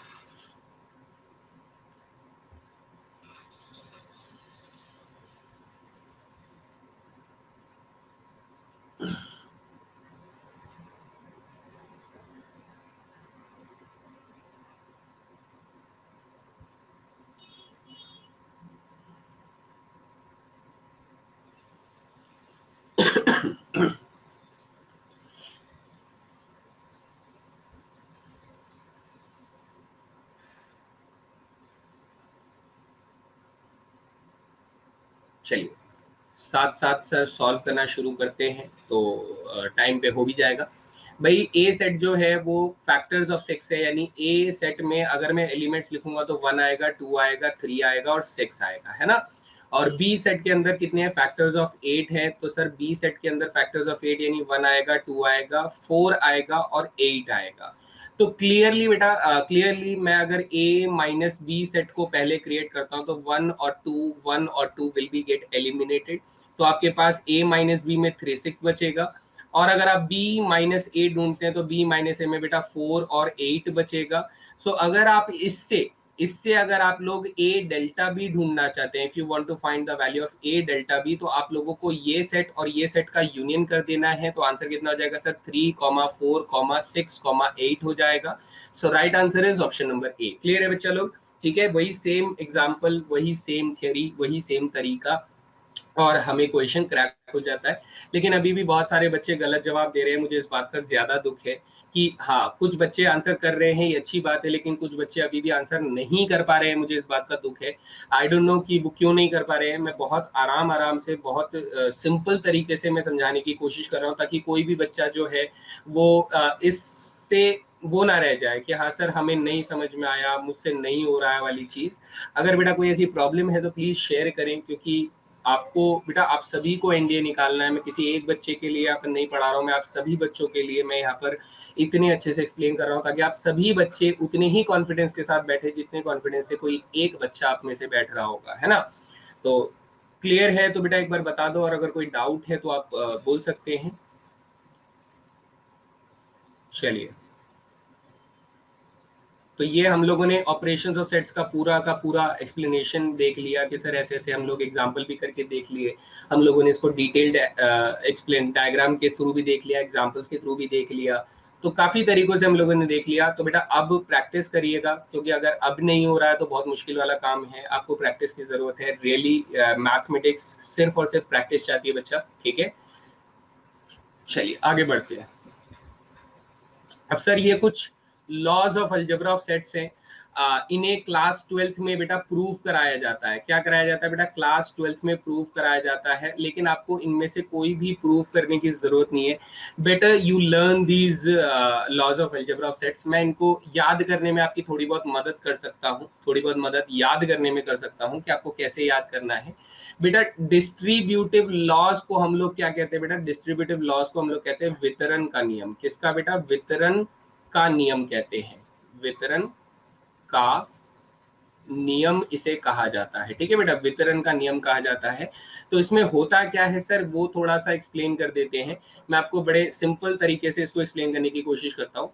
बेटा जैसे आप लोग 2 को मल्टीप्लाई करते हो ना x प्लस वाई के ऊपर, कैसे करते हो आप लोग? बचपन में आपको सिखाया गया था कि सर एक बार 2 को हम लोग x से मल्टीप्लाई करेंगे, एक बार 2 को हम लोग y से मल्टीप्लाई करेंगे। तो हमारे पास पहले क्या आ जाएगा सर? 2 इंटू में x आ जाएगा और उसके बाद 2 इंटू में y आ जाएगा। This is known as distributive law, वितरण का नियम कहा जाता है। तो सेम इसी तरीके से बेटा सेट्स में ना 3 लॉज ऐसे काम करते हैं कि सर अगर मैं b और c सेट का यूनियन करके बाहर से a का इंटरसेक्शन करता हूं, या फिर मैं b और c का यूनियन ना करके बेटा इस बार इंटरसेक्शन करता हूं, पहले बी और सी का इंटरसेक्शन करता हूं और फिर बाहर से उसका यूनियन करता हूं, तो ये दोनों के दोनों बेटा लॉ ऑफ डिस्ट्रीब्यूशन को ये फॉलो करते हैं।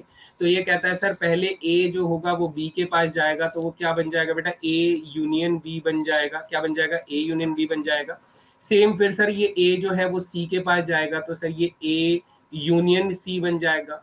बीच में सर किसका साइन था? सॉरी यूनियन मैंने गलत लिख दिया बेटा, सॉरी यूनियन नहीं आना चाहिए था, मैं फिर से लिख देता हूं। क्योंकि क्योंकि ए के पास इंटरसेक्शन का साइन था, तो पहले ए इंटरसेक्शन बी हो जाएगा, फिर ए इंटरसेक्शन सी हो जाएगा। क्योंकि इनके बीच में बेटा यूनियन का साइन था, तो यहाँ पर ये यूनियन का साइन आ गया। क्योंकि बेटा यहाँ पर प्लस का साइन था, तो इसलिए बीच में प्लस का साइन आया। सिमिलरली यहाँ पर यूनियन का साइन है, तो यूनियन हो जाएगा। सेम पैटर्न है, इसमें कोई बहुत बड़ी चीज नहीं है। एंड सेम इसी चीज को सर यहाँ पर ऐसे लिखेंगे, तो ये हमारा ए यूनियन बी हो जाएगा, जबकि ये हमारा ए यूनियन सी हो जाएगा। बीच में सर इंटरसेक्शन का साइन है, तो इसलिए यहाँ पर इंटरसेक्शन आ जाएगा। ये एक लॉ हो गया हमारे पास, ठीक है।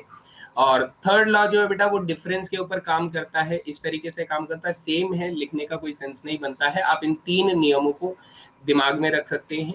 ये 3 नियम बहुत जरूरी है, याद रखेंगे बेटा। ये इंटरसेक्शन पे तो काम करता है, लेकिन यूनियन पे काम नहीं करता है। यूनियन पे काम नहीं करता है, ये गड़बड़ नहीं करना है ना बेटा। कोई भी चीज अपनी तरफ से नहीं जोड़नी है कि सर अगर आपने ऐसा लिखा है तो क्या ऐसा हो सकता है, नहीं।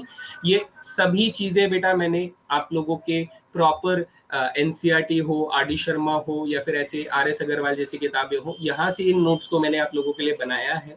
तो आप लोगों को अपनी तरफ से कुछ ऐड नहीं करना है। आपको ये 3 ही वितरण के नियम याद रखने हैं कि इन तीनों पर वितरण का नियम लगता है। नाउ इंपॉर्टेंट बेटा कौन सा है? अब इंपॉर्टेंट है बेटा डी मॉर्गन्स लॉ। ये वेरी इंपॉर्टेंट बेटा, डी मॉर्गन्स लॉ। आप लोगों ने नाम तो सुना ही होगा इसका, ठीक है। और शाहरुख खान से भी ज्यादा फेमस था क्लास 12th में डी मॉर्गन्स लॉ। तो इसके अंदर क्या होता है बेटा? इसके अंदर आप लोगों को कुछ ऐसे समझने की जरूरत है। कैसे समझने की जरूरत है, इसको हम लोग क्लीन करते हैं और देखते हैं। बेटा यहाँ पर क्या करता है, ये कहता है कि सर अगर मैं ए और इंटरसेक्शन बी लेता हूं, या फिर मैं ए और यूनियन बी लेता हूं, अगर मैं 2 सेट्स का इंटरसेक्शन या फिर 2 सेट्स का मैं यूनियन लेता हूं, और फिर उन दोनों का मैं क्या करता हूं, यहाँ पर कुछ अलग लेते हैं।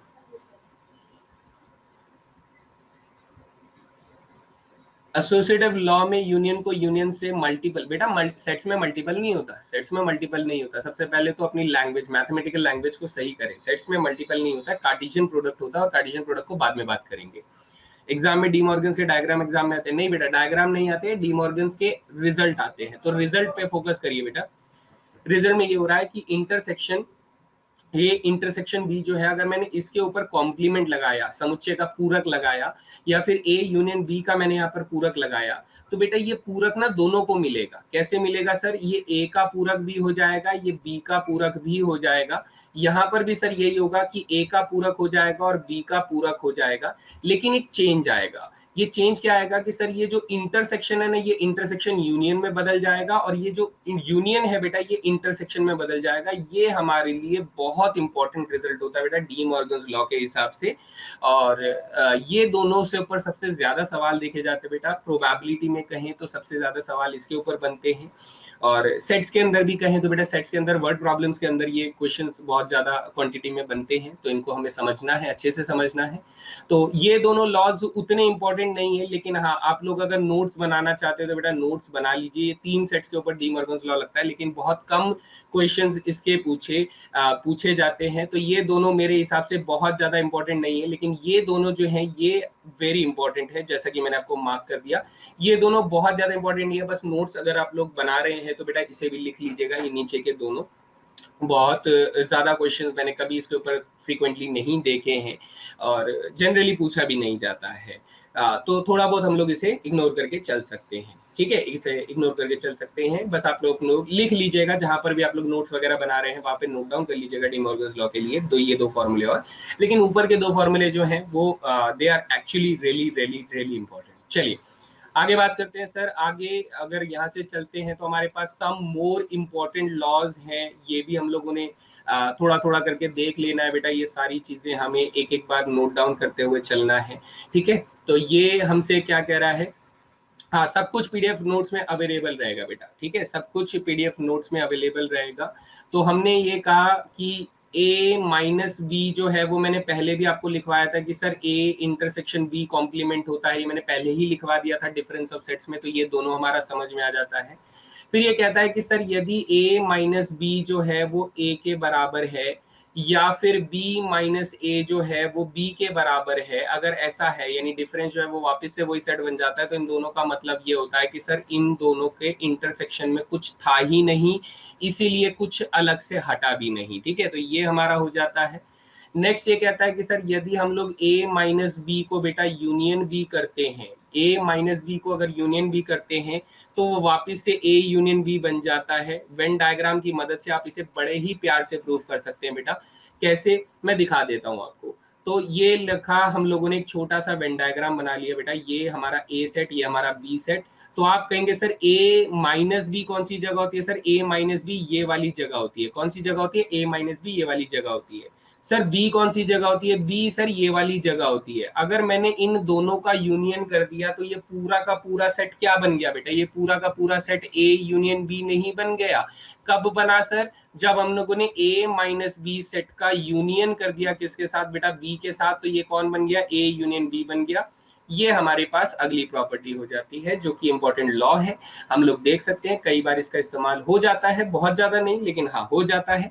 सेम इसी पैटर्न में सर इन दोनों के बीच में इंटरसेक्शन कुछ भी नहीं होता है। आप देख सकते हैं बेटा इन दोनों रीजन यानी a माइनस बी को ले लीजिए और b को ले लीजिए बेटा, इनके बीच में कॉमन कुछ भी नहीं है। a minus B yellow colour का रीजन है और b जो है वो एक अलग रीजन है, तो इनके बीच में कॉमन हमारा कुछ भी नहीं होता है। ये हमारा क्लियर होता है।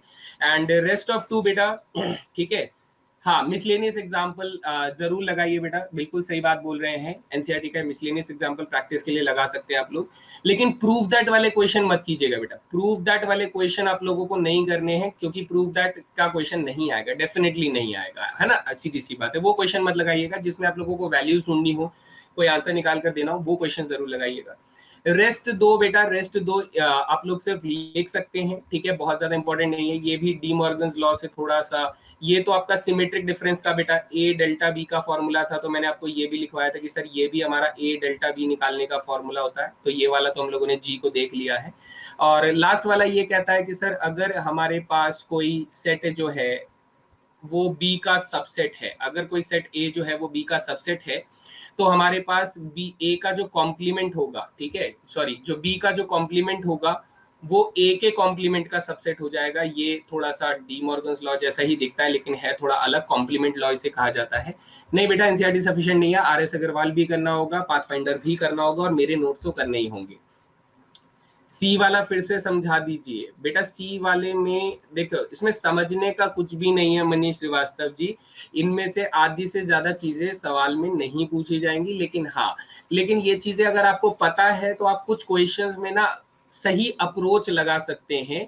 ये आपको थोड़ा ध्यान रखने की चीज है। ये कह रहा है कि सर अगर हमारे पास दो डिफरेंट सेट्स हैं, यानी दो डिसजॉइंट सेट्स हैं, अगर उनके बीच में कुछ भी कॉमन नहीं है, अगर हमारे पास दो डिसजॉइंट सेट्स हैं यानी उनके बीच में कुछ भी कॉमन नहीं है, ये ए सेट हो गया, ये हमारा बी सेट हो गया, तो आप बेटा ए में से बी माइनस बी करेंगे तो आपको बेटा ए ही मिलेगा, और बी में से ए माइनस करेंगे तो भी आपको बी ही मिलेगा, क्योंकि माइनस तो कुछ हो ही नहीं रहा है। तो हम लोग अगर ऐसे बोलते हैं तो इसका मतलब क्या हुआ कि सर इन दोनों के बीच में कॉमन कुछ नहीं था, इसीलिए ऐसा हो रहा है, वरना ऐसा नहीं होता। कुछ ना कुछ डेफिनेटली माइनस जरूर होता, क्योंकि ये पहले से ही डिसजॉइंट थे, यानी इनके बीच में कॉमन कुछ भी नहीं था, इसीलिए ऐसा हो रहा है। ठीक है बच्चे लोग, चलिए। तो ये सारे लॉज को हम लोग एक नजर देखने के बाद फटाफट बता सकते हैं इस क्वेश्चन का सही जवाब आपके हिसाब से कितना होना चाहिए। Guys I am waiting for the right answers, and इस क्वेश्चन का सही जवाब देंगे 45 सेकंड में यहाँ पर दे रहा हूं।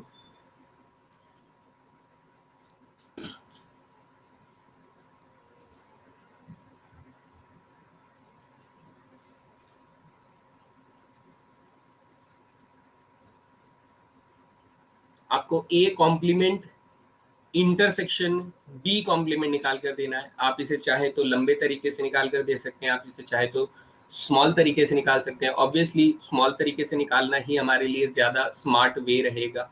तो मैं यहाँ पर आप लोगों के लिए साथ साथ थोड़ा सोल्यूशन यहाँ पर करना शुरू कर देता हूँ, क्योंकि सर यूनिवर्सल सेट जो है वो हमें कितना दिया है, 1,2,3,4,5,6,7,8,9,10, ये हमें यूनिवर्सल सेट दिया है। मैंने पूरा इसलिए लिखा था कि आप में से किसी को भी कोई डाउट न रह जाए। ए सेट जो है वो सर 6 के फैक्टर हैं, बी सेट जो है वो 8 के फैक्टर्स हैं, यानी ए सेट जो होगा वो कितना हो जाएगा सर 1,2,3,6 हो जाएगा, जबकि बी सेट जो होगा वो कितना हो जाएगा 1,2,4,8 हो जाएगा। These will be the elements. तो आपको निकाल कर देना है बेटा, क्या निकाल कर देना है, आपको निकाल कर देना है ए का कॉम्प्लीमेंट इंटरसेक्शन बी का कॉम्प्लीमेंट निकाल कर देना है। और हम लोगों ने डी मॉर्गन्स लॉ से क्या सीखा था, हम लोगों ने डी मॉर्गन्स लॉ से सीखा था कि सर ये ए यूनियन बी का कॉम्प्लीमेंट निकाल दो। तो सर इसके लिए मुझे पहले क्या निकालना होगा, पहले मुझे ए यूनियन बी निकालना होगा। ए यूनियन बी अगर मैं निकालूंगा तो बेटा 1 2 3 1 2 4 6 8, यानी 1 2 3 4 6 8 ये सारे एलिमेंट यूनियन में आ जाएंगे। और अगर मैं ए यूनियन बी का कॉम्प्लीमेंट ढूंढ रहा हूं तो बेटा 1 2 3 4 6 8 ये सारे नंबर हटा दोगे तो हमारे पास क्या आ जाएगा बेटा, 5 आ जाएगा, 7 आ जाएगा, 9 आ जाएगा, 10 आ जाएगा। So right answer is option number B. बताइए क्लियर हुआ बेटा, सभी को समझ में आ गया। डी मार्गन्स लॉ का एप्लीकेशन करके हम लोगों ने इस क्वेश्चन को ज्यादा तेजी से सॉल्व कर दिया, वरना कंपैरिजन अगर हम लोग वैसे करते तो बहुत ज्यादा अलग टाइम नहीं लगता, लेकिन स्टिल जो एप्लीकेशन है वो मैंने यहाँ पर एक्सप्लेन करने की कोशिश करी है इस क्वेश्चन के थ्रू। तो सभी को क्लियर हुआ बच्चे लोग?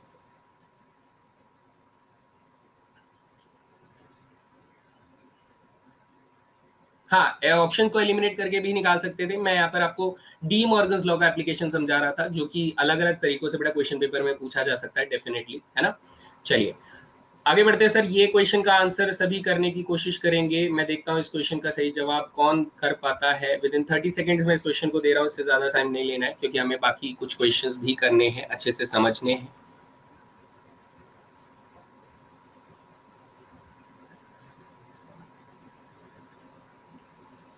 सिर्फ ये सेट्स वाला जो है ना, ये बच्चों को थोड़ा मुश्किल लगता है, तो इसलिए मैं एक्स्ट्रा क्वेश्चंस लेकर आता हूँ। और होता है, थोड़ा दिक्कत होता है, आई अंडरस्टैंड कि बच्चों को ये सेट थ्योरी में बहुत प्रॉब्लम होती है, बड़ा फील होता है कि हाँ सर ये हमें नहीं समझ में आता है, ये बड़ा गड़बड़ करता है।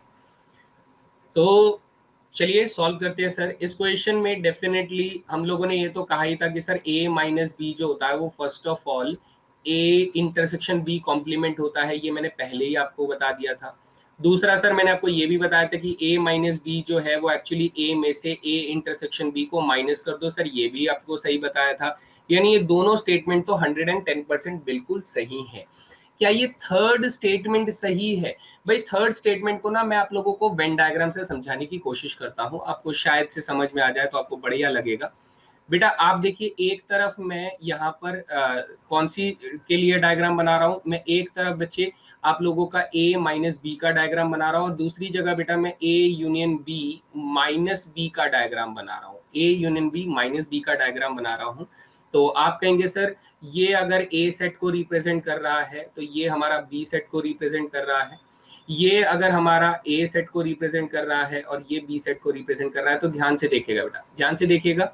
हमने कहा सर a माइनस बी ये वाले रीजन को रिप्रेजेंट करता है, यस और नो, है ना। इस वाले रीजन को a माइनस बी रिप्रेजेंट कर रहा होगा। अगर ये इस वाले रीजन का आंसर भी यही वाला ड्राइंग आ गया, यही वाला ड्राइंग अगर आ गया, तो हम लोग क्या कर सकते हैं, हम लोग इनको बराबर बोल सकते हैं। तो इन शॉर्ट मैं क्या बोलूंगा sir, A union B. A union B कौन सा एरिया होता है सर, ए यूनियन बी ये टोटल एरिया होता है। कौन सा सर, ये टोटल एरिया जो होता है ये ए यूनियन बी होता है, जिसमें से अगर मैं बी का एरिया इरेज कर दूं बेटा, बी का एरिया मैं माइनस कर दूं, तो इसका मतलब सर सिर्फ यही वाला एरिया तो बचेगा। जो बी का एरिया अगर मैं हटा देता हूं, इसमें से बी का एरिया हटा देता हूं, तो यू विल से दैट कि सर हाँ, इसमें जो हमारा डायग्राम बन रहा है वो एक्चुअली बी का एरिया हटा देने के बाद जो एरिया बच रहा है वो दोनों सेम एरिया बच रहे हैं।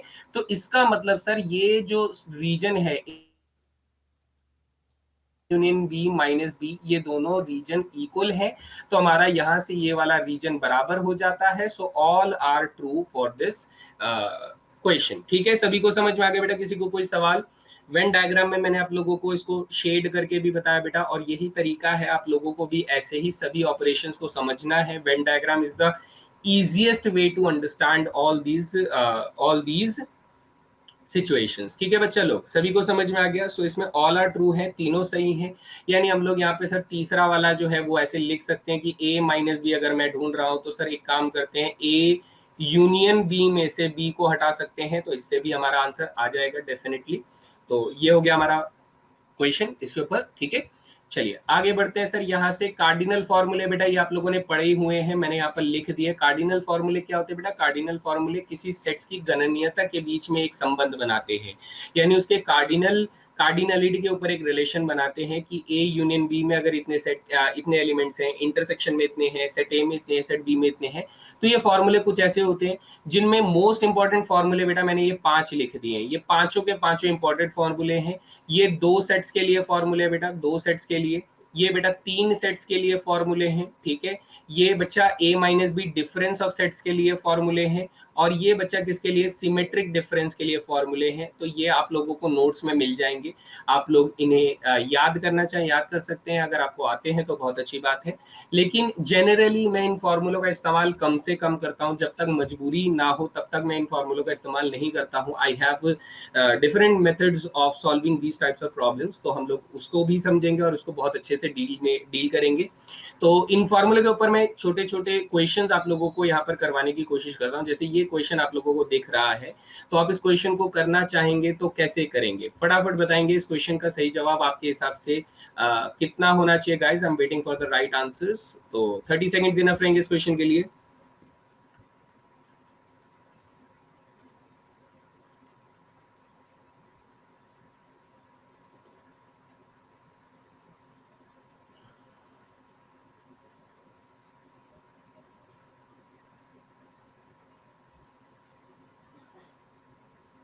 ठीक है, काफी सारे बच्चों ने बिल्कुल 1 सेकंड के अंदर अंदर जवाब दिया है, बहुत ही बढ़िया।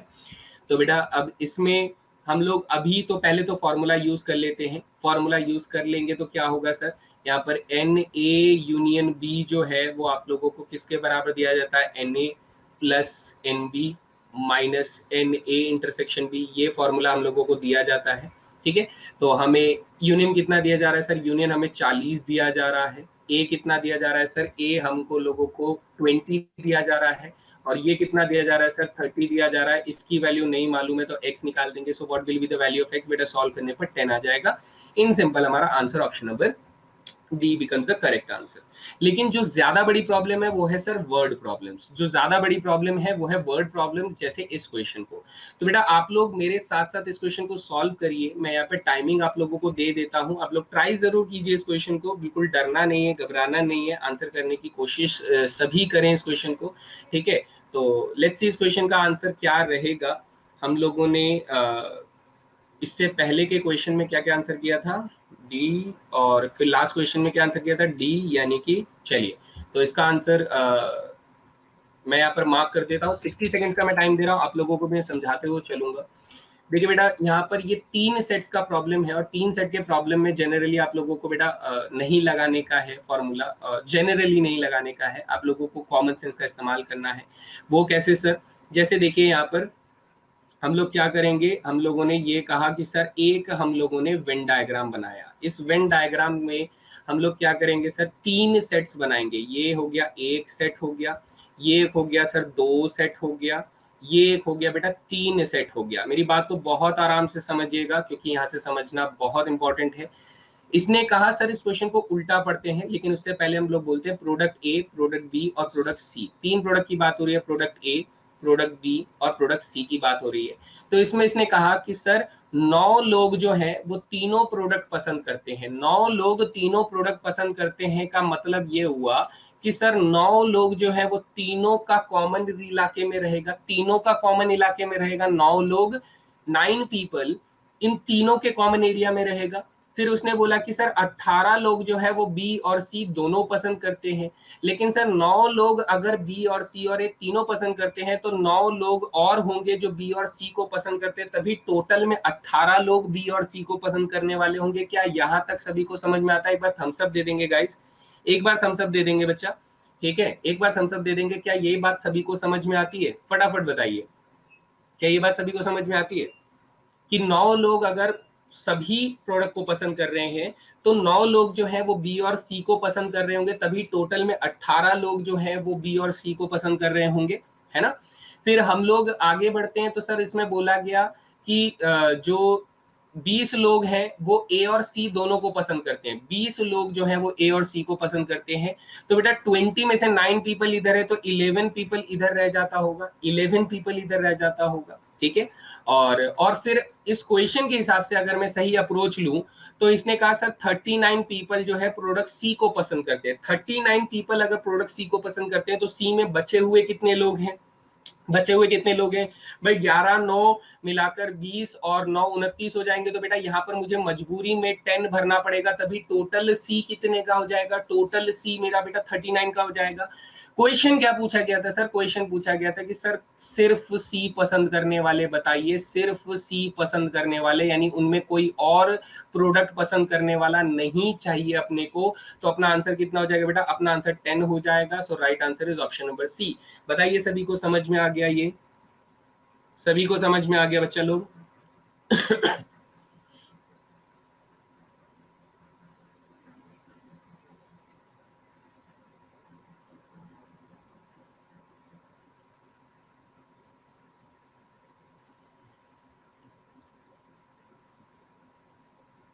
आपसे कुछ और सवाल पूछा जाता तो आप और भी इंफॉर्मेशन को यूज करके बाकी गोलों को भी भरते, बाकी जगहों को भी भरते। तो ये सिंपल सा फॉर्मूला है बेटा कि मैं यहाँ पर जनरली फॉर्मूला यूज नहीं करता हूँ और मैं जनरली फॉर्मूला अप्लाई करने के लिए रिकमेंड भी नहीं करता हूँ। मैं कहता हूँ कि हाँ बेटा थोड़ा सा दिमाग एक्स्ट्रा लगाइए, ठीक है। दिमाग अगर आप एक्स्ट्रा लगाएंगे तो कहीं ना कहीं आप इसका यूज कर पाएंगे। रोहित बच्चा, ये 10 कैसे आया बेटा? रोहित और उज्जवल बेटा मेरी बात को ध्यान से सुनो, मैं फिर से इसको भरने में टाइम लगेगा। चलो फिर से मैं एक बार भरता हूँ। देखो बेटा इस बार रिपीट नहीं कर पाएंगे क्योंकि कुछ क्वेश्चंस भी करने हैं, है ना। थोड़ा टाइम की बाउंडेशन को समझे, ठीक है, टाइम की बाउंडेशन को समझे कि सर ये हम लोगों ने एक वेन डायग्राम बनाया जिसमें मैंने कहा कि सर यहाँ पर सेट ए है, यहाँ पर सेट बी है और यहाँ पर सर सेट सी है। 3 सेट हम लोगों ने बना लिए।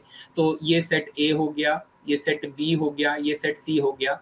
उल्टा पढ़ते हैं बेटा, 9 लोग जो है वो तीनों प्रोडक्ट पसंद करते हैं तो 9 जो होगा वो यहाँ पर आ जाएगा। 18 लोग जो है वो बी और सी को पसंद करते हैं तो 9 पहले ही मैं इधर लिख चुका हूं तो 9 लिखना पड़ेगा, तभी टोटल में 18 हो जाएगा। 20 लोग जो है वो सर सी और ए को पसंद करते हैं तो 20 लोग में से 9 लोग मैं इधर लिख चुका हूं तो 11 लोग मुझे इधर लिखना पड़ेगा। अब टोटल सी का इलाका कौन सा होता है बेटा? टोटल सी का इलाका जो है वो यहां से लेके यहां तक का है। टोटल सी कितने का बेटा? टोटल सी जो है वो आपको 39 का दिया हुआ है, तो गिनती कर लो बेटा। सिंपल सी गिनती करते ही आपको यहाँ पे 10 आ जाएगा और राइट आंसर ओनली सी का ऑप्शन नंबर सी हो जाएगा। क्लियर है बच्चे लोग? ठीक है, तो ये थे हमारे कुछ स्पेसिफिक सेट ऑफ प्रॉब्लम्स जो कि वर्ड प्रॉब्लम्स के ऊपर पूछे जाते हैं, अलग अलग तरीकों से पूछे जाते हैं। मैं कुछ और क्वेश्चंस यहाँ पर मैंने आप लोगों को होमवर्क के लिए दिया हुआ है, जब आप पीडीएफ डाउनलोड करेंगे तो आपको और वर्ड प्रॉब्लम्स मिलेंगे, उन्हें प्रैक्टिस जरूर कीजिएगा बेटा। अब मैं आप लोगों का यहाँ पे क्वेश्चन टाइम शुरू कर रहा हूँ, because we are running out of time and within 15 minutes मुझे कम से कम 8 सवाल आप लोगों को करवाने हैं एंड इट इज अर्जेंट, मुझे करवाने ही करवाने हैं बेटा, ठीक है। तो चलिए शुरू करते हैं। तो यहाँ पर सबसे पहला सवाल आप लोगों की स्क्रीन पर ये रहा एंड इसके लिए मैं आप लोगों को 45 सेकेंड्स में दे देता हूँ, फटाफट बता सकते हैं आप लोग का आंसर क्या रहेगा।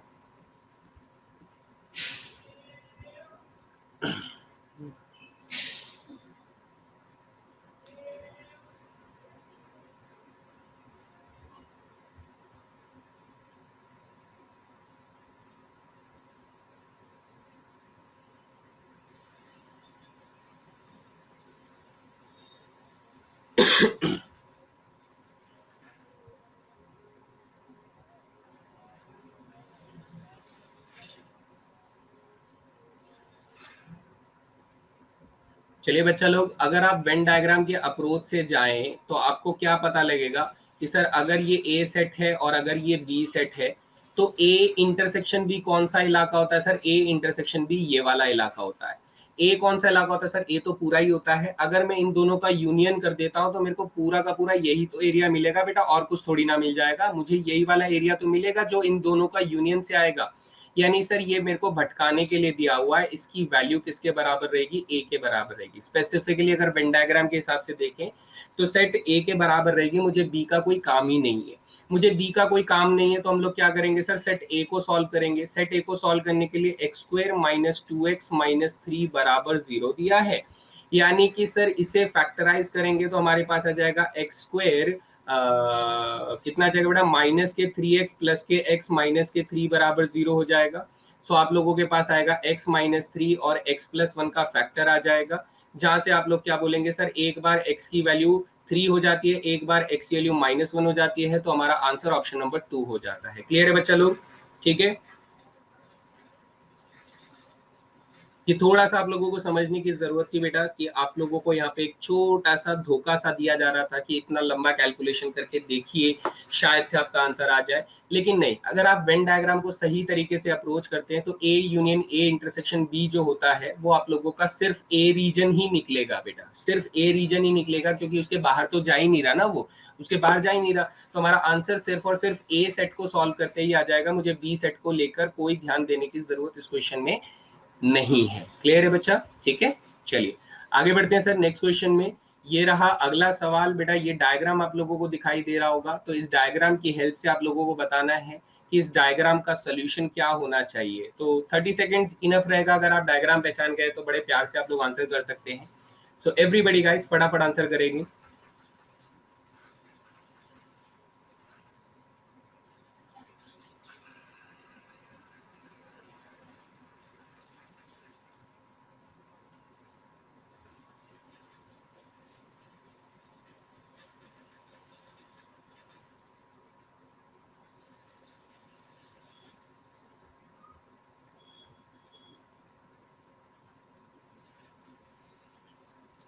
बेटा जो जो बच्चा इस डायग्राम को पहचान गया है बहुत अच्छी बात है, जो नहीं पहचान पाया वो बेटा बता देता हूँ, ए डेल्टा बी का डायग्राम है। ए डेल्टा बी का डायग्राम है तो सर मुझे पहले ए माइनस बी निकालना होगा। तो ए माइनस बी कैसे निकाल सकते हैं सर? पहले कॉमन एलिमेंट्स को एलिमिनेट कर दो। 1 है, 3 है, 5 है, 1 है, 3 है, 5 है ना?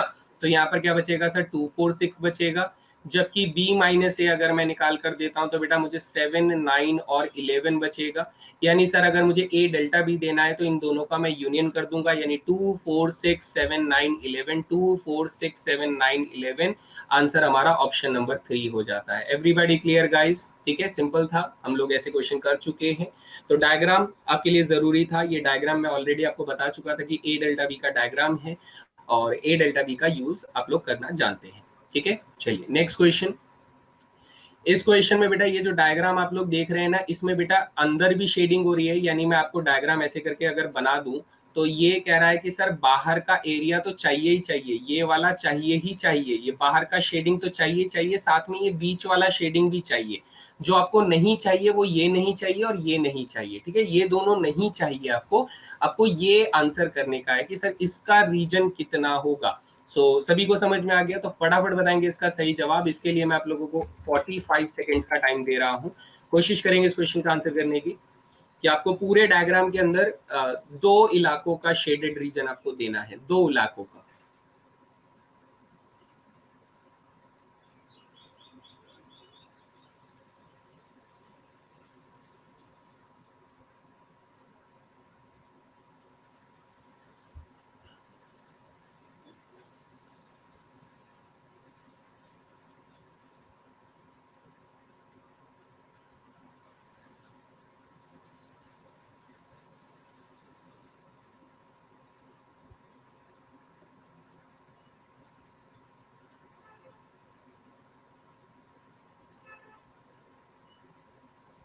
चलिए सॉल्व करते हैं सर।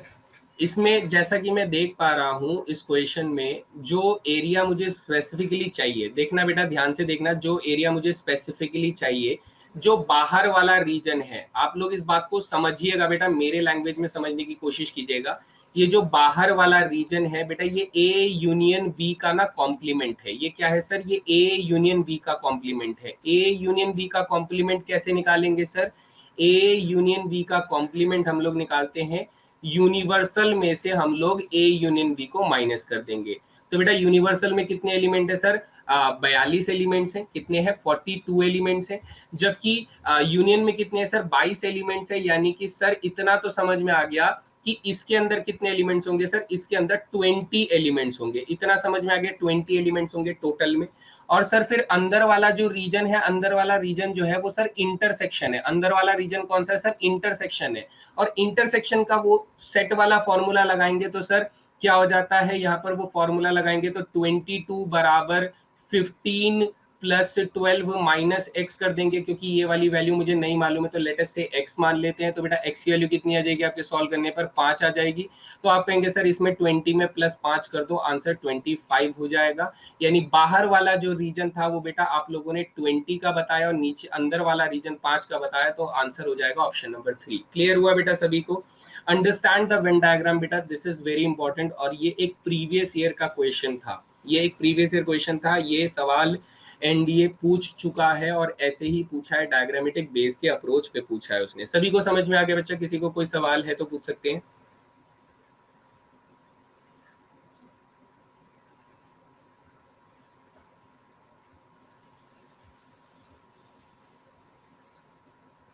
ठीक है,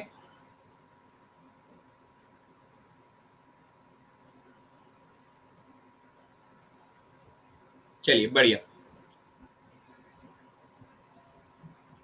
हाउ 20 बेटा? हाउ 20? अच्छा बेटा ये देखो ना, ए यूनियन बी का कॉम्प्लीमेंट का अगर आप लोग कार्डिनलिटी ढूंढना चाहते हो तो यूनिवर्सल सेट में से ए यूनियन बी को माइनस कर दो, है ना? ए यूनियन बी को माइनस कर दो। तो सर इसने मुझे 42 दे दिया, इसने मुझे 22 दे दिया, तो 20 आ जाएगा ना। कितना तो सिंपल है बेटा, कितना सिंपल है। ये चीजें अगर मैं लिख कर सॉल्व करूंगा तो ज्यादा समय लगेगा, दिमाग चलाओगे तो कम समय लगेगा। और दिमाग चलाने वाला इंसान पेपर निकाल लेगा, और पेन चलाने वाला इंसान जो होगा वो दोबारा पेन ही चलाता रह जाएगा। सो आई होप मैंने जो मैसेज आप लोगों को दिया वो मैसेज आप सब तक पहुंच गया है। ठीक है, तो बेटा दिमाग में ज्यादा जोर डालें, ना कि पेन पर। ठीक है, चलिए नेक्स्ट क्वेश्चन ये रहा। यहाँ पर कह रहा है कि अगर एबीसी तीनों यूनिवर्सल सेट के सबसेट से, वो तो होते ही हैं, then which one of the following is not correct where A complement. अच्छा ये बता रहा है इनमें से कौन सी स्टेटमेंट जो है वो सही नहीं है, ये आप लोगों को बतानी बेटा इस क्वेश्चन के अंदर। सो 45 सेकेंड्स में यहाँ पर दे रहा हूँ, फटाफट देखते हैं इस क्वेश्चन का सही जवाब क्या होगा। सभी को हिंट है बेटा, क्या यूज करें? वेन डायग्राम का अप्रोच यूज करें। सब सिंपल सिंपल कुछ तो यहाँ पे मेरे को बेसिक लॉज दिखाई दे रहे हैं बेटा, बेसिक लॉज दिखाई दे रहे हैं, जिसमें मुझे कोई कंफ्यूजन लग ही नहीं रहा है कि ये कोई कंफ्यूजन होना भी चाहिए। इसमें दो तो मुझे खत्म होते नजर आ रहे हैं, और दो इसमें से ऐसे हैं जिसमें मुझे थोड़ा डाउट हो रहा है। बाकी आप लोग बता सकते हैं इसका सही जवाब क्या होना चाहिए गाइस।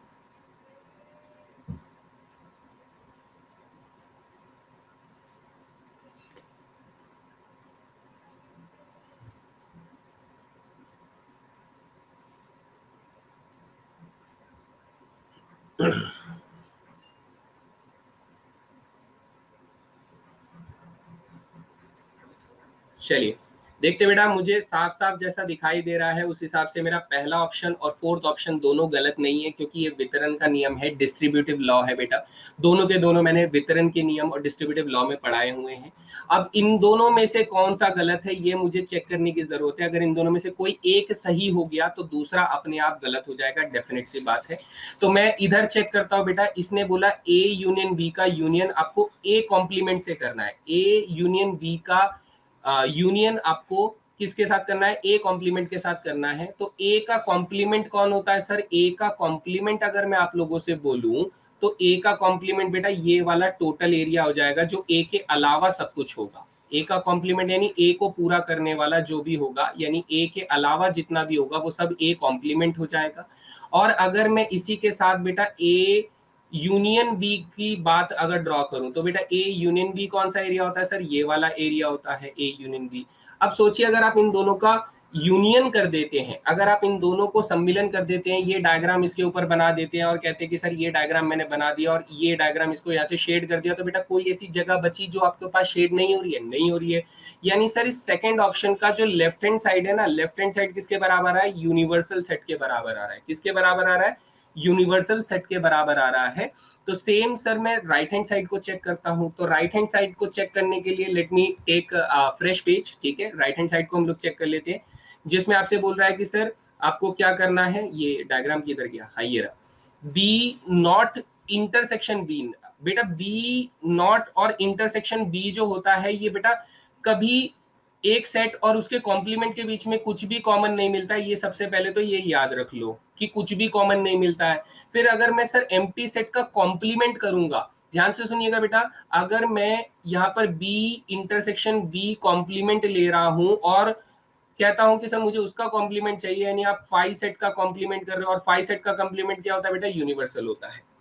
कोई सेट जो है वो खाली है, उसका कॉम्प्लीमेंट अगर आप करोगे तो सब कुछ ही लाना पड़ेगा। खाली सेट का कॉम्प्लीमेंट क्या होगा? सब कुछ होगा, तो यूनिवर्सल सेट हो जाएगा। अब यूनिवर्सल सेट का आप यूनियन कर रहे हैं किसी के साथ, तो बेटा यूनिवर्सल सेट का आप किसी के साथ यूनियन करेंगे तो आपको क्या मिलेगा? यूनियन मिलेगा। यानी सर इसका जो सेकंड ऑप्शन का राइट हैंड साइड है वो भी यूनिवर्सल सेट ही आंसर कर रहा है।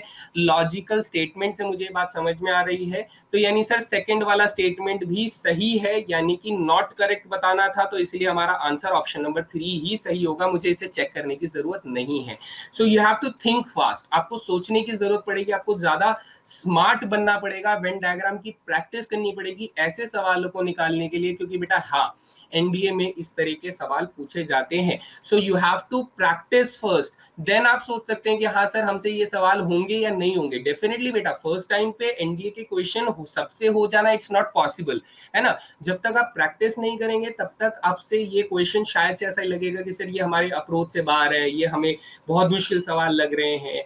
और होगा, डेफिनेटली होगा, लेकिन बेटा प्रैक्टिस ही एक नतीजा होता है ना। एक दिन में कोई भी आइंस्टाइन नहीं बन सकता है, एक दिन में कोई भी न्यूटन नहीं बन सकता है। सो इसके लिए दिन रात आप लोगों को मेहनत करनी पड़ेगी। दिन रात आप लोग, जब तक आप अपने मन से वेन डायग्राम को अपना नहीं लेते बेटा, तब तक वेन डायग्राम आपके साथ बातें करना शुरू नहीं करेगा। मेरे साथ तो करता है बेटा, आपके साथ बातें कब शुरू करेगा? जब आप मेरे लेवल पे आके प्रैक्टिस करेंगे। ठीक है बच्चा, चलिए उम्मीद करता हूं सभी को समझ में आ गया होगा। एक बार प्रैक्टिस करेंगे तो डेफिनेटली और अच्छे से क्लियर होगा। चलिए आगे बढ़ते हैं। सर अगला सवाल क्या बोल रहा है? इनमें से फिर से कह रहा है कि इनमें से कौन सा रिलेशन जो है वो नॉट करेक्ट है। तो एवरीबॉडी गाइस इस क्वेश्चन का सही जवाब देने की कोशिश करेंगे। 45 सेकंड्स में यहाँ पर दे रहा हूं आप लोगों को।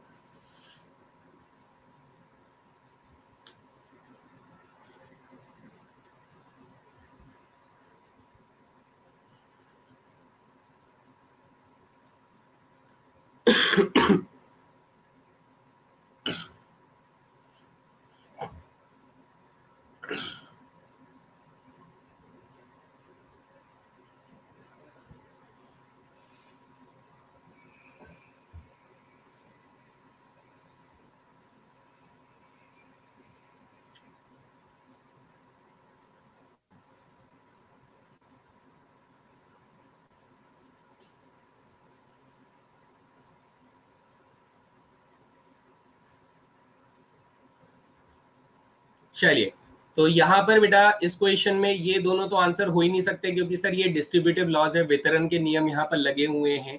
जहां पर मैं पहले वाले को अगर चेक करने की कोशिश करूं तो बेटा यहाँ पर ए का यूनियन जो है वो किसके साथ किया जा रहा है सर, ए इंटरसेक्शन बी के साथ किया जा रहा है। तो ए इंटरसेक्शन बी कौन सा एरिया होता है सर, ए इंटरसेक्शन बी ये वाला एरिया होता है। कौन सा, ए इंटरसेक्शन बी ये वाला एरिया होता है।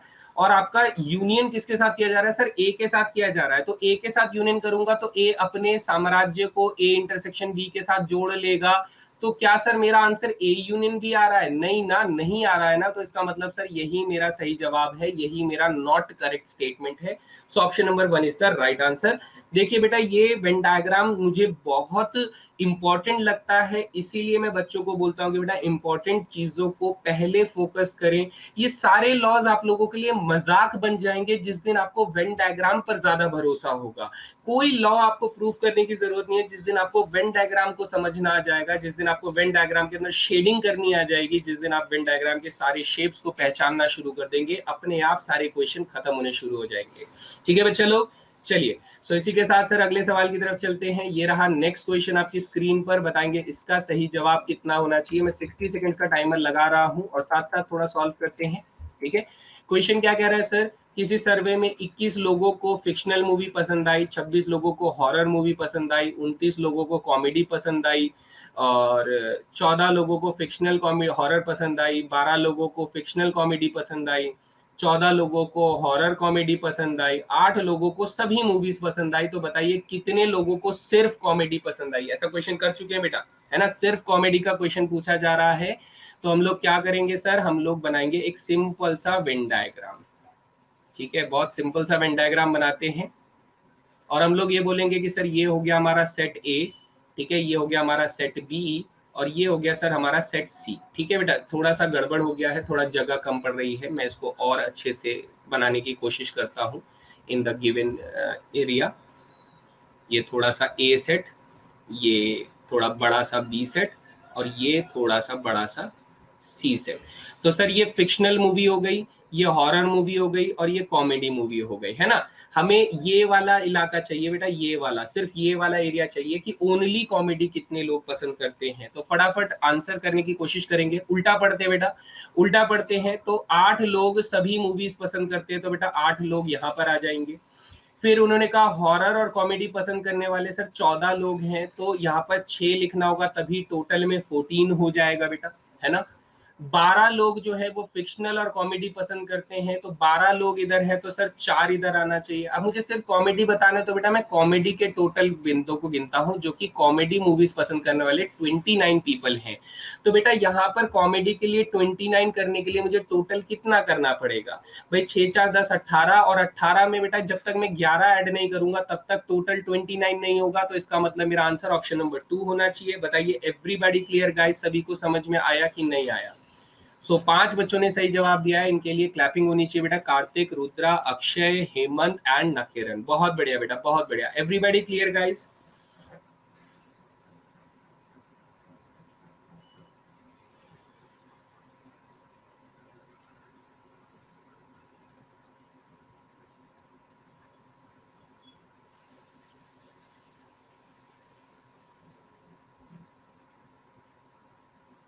है ना, चलिए बहुत बढ़िया। सो very good guys, very good, बहुत बढ़िया। यहाँ पर अटेम्प्ट किया 5 बच्चों से, मुझे बहुत अच्छा लगा कि एटलीस्ट उन्होंने किया, इस क्वेश्चन को अटेम्प्ट किया और सही किया, दैट इज वेरी गुड। सो अगला क्वेश्चन देखते हैं सर। ये रहा नेक्स्ट क्वेश्चन, इसमें आपसे u दिया हुआ है, x दिया हुआ है, y दिया हुआ है, इंटरसेक्शन दिया हुआ है। तो आपसे कह रहा है कि sir n of power set of x u not intersection Y not की वैल्यू बताइए कितनी होगी। अच्छा सवाल है बेटा, इस क्वेश्चन का सही जवाब देने की कोशिश करेगी जनता और फटाफट करेगी। 30 सेकंड इनफ रहेंगे इस क्वेश्चन के लिए।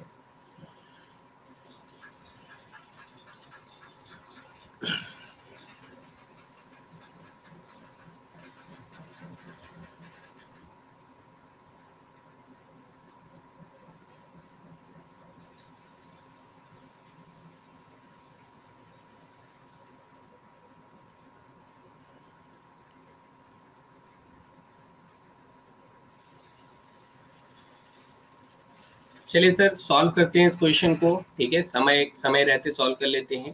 तो यहाँ पर हमें x दिया हुआ है, y दिया हुआ है, इंटरसेक्शन दिया हुआ है, यानी कि x यूनियन y की जो वैल्यू होगी वो कितनी हो जाएगी सर, x यूनियन y की वैल्यू हो जाएगी 300 प्लस 400 कितनी हो जाएगी बेटा? 300 प्लस 400 माइनस 200 हो जाएगा। तो 300 और 400 700, यानी कि कितना आ जाएगा बेटा? 500 आ जाएगा।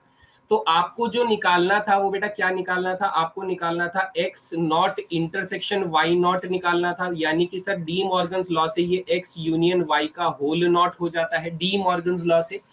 तो सर ये कितना हो जाएगा? सर ये यूनिवर्सल में से क्या कर देंगे सर? 500 माइनस कर देंगे। तो यूनिवर्सल में से 500 माइनस कर देंगे तो 500 आ जाएगा। तो सर इसका मतलब power set of X not intersection Y not की कार्डिनलिटी कितनी हो जाएगी सर? उसकी वैल्यू हो जाएगी 2 की पावर 500 हो जाएगी।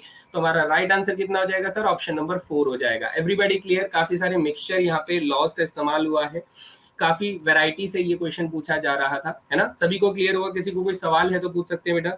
मैं फिर से बता देता हूं, यहाँ पर मैंने सबसे पहले कार्डिनल फॉर्मूले का इस्तेमाल किया, फिर डी मॉर्गन्स लॉ का इस्तेमाल किया। डी मॉर्गन्स लॉ के हिसाब से हम लोग यहाँ पर क्या करेंगे सर? यूनिवर्सल सेट में से n of X union Y को माइनस कर देंगे तो हमारे पास बेटा X not intersection Y not की वैल्यू आ जाएगी, जिसका पावर सेट अगर बनाएंगे तो बेटा 2 की पावर 500 मेरा आंसर हो जाएगा।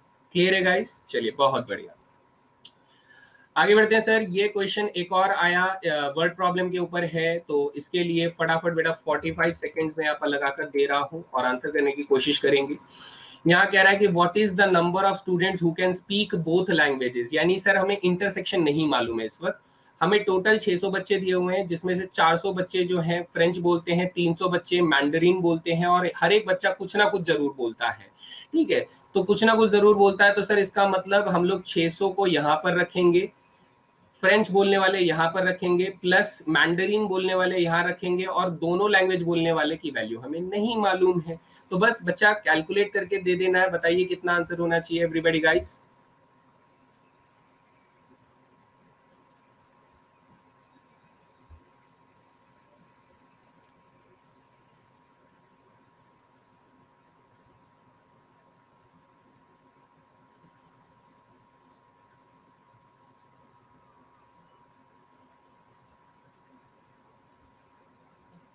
चलिए बहुत बढ़िया, बहुत ही खूब सर। कैलकुलेशन करेंगे, 600 में से 400 और 700 गए तो बेटा x की वैल्यू सीधा सीधा मुझे 100 आती हुई दिखाई दे रही है, और इससे ज्यादा क्या ही लिखना है। So option number 3 is the correct answer. ठीक है बच्चा, चलिए अगला क्वेश्चन क्या कहता है सर? इसमें कह रहा है कि what is the number of students who can speak only French. सिर्फ फ्रेंच बोलने वाले कितने बालक हैं बेटा? यहाँ पर फटाफट इस क्वेश्चन का आंसर दे दो, 30 सेकंड इनफ रहेगा।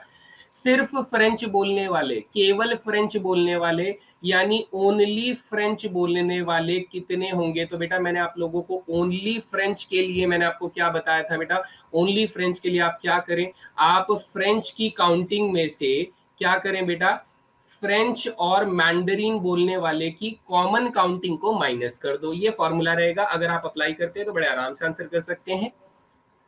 सिंपल सर, फ्रेंच बोलने वाले कितने बच्चे हैं? फ्रेंच बोलने वाले 400 बच्चे हैं, और कॉमन बोलने वाले अभी हमने 100 निकाले, तो टोटल आंसर कितना हो जाएगा बेटा? 300 हो जाएगा। So right answer option number 2 हो जाएगा। Everybody clear guys? ठीक है, थोड़ा टाइम रहने से पहले ही मैंने सॉल्व कर दिया है। So everybody clear? सिंपल, हमें कुछ नहीं करना है सर। फ्रेंच बोलने वालों में से हमें फ्रेंच और मैंडरीन बोलने वाले बच्चों को गिनती से हटा देना है। जब हम गिनती से हटा देंगे तो केवल फ्रेंच बोलने वाले बालक ही हमारे पास बचेंगे। ठीक है, तो ये थे बेटा हमारे पास कुछ क्वेश्चंस जो कि आज के सेट्स और अलजेब्रा ऑफ सेट्स के ऊपर बेस्ड थे, एंड आई होप आप लोगों ने इंटरेस्ट के साथ इसे सीखा, समझा और क्वेश्चंस को अप्लाई किया।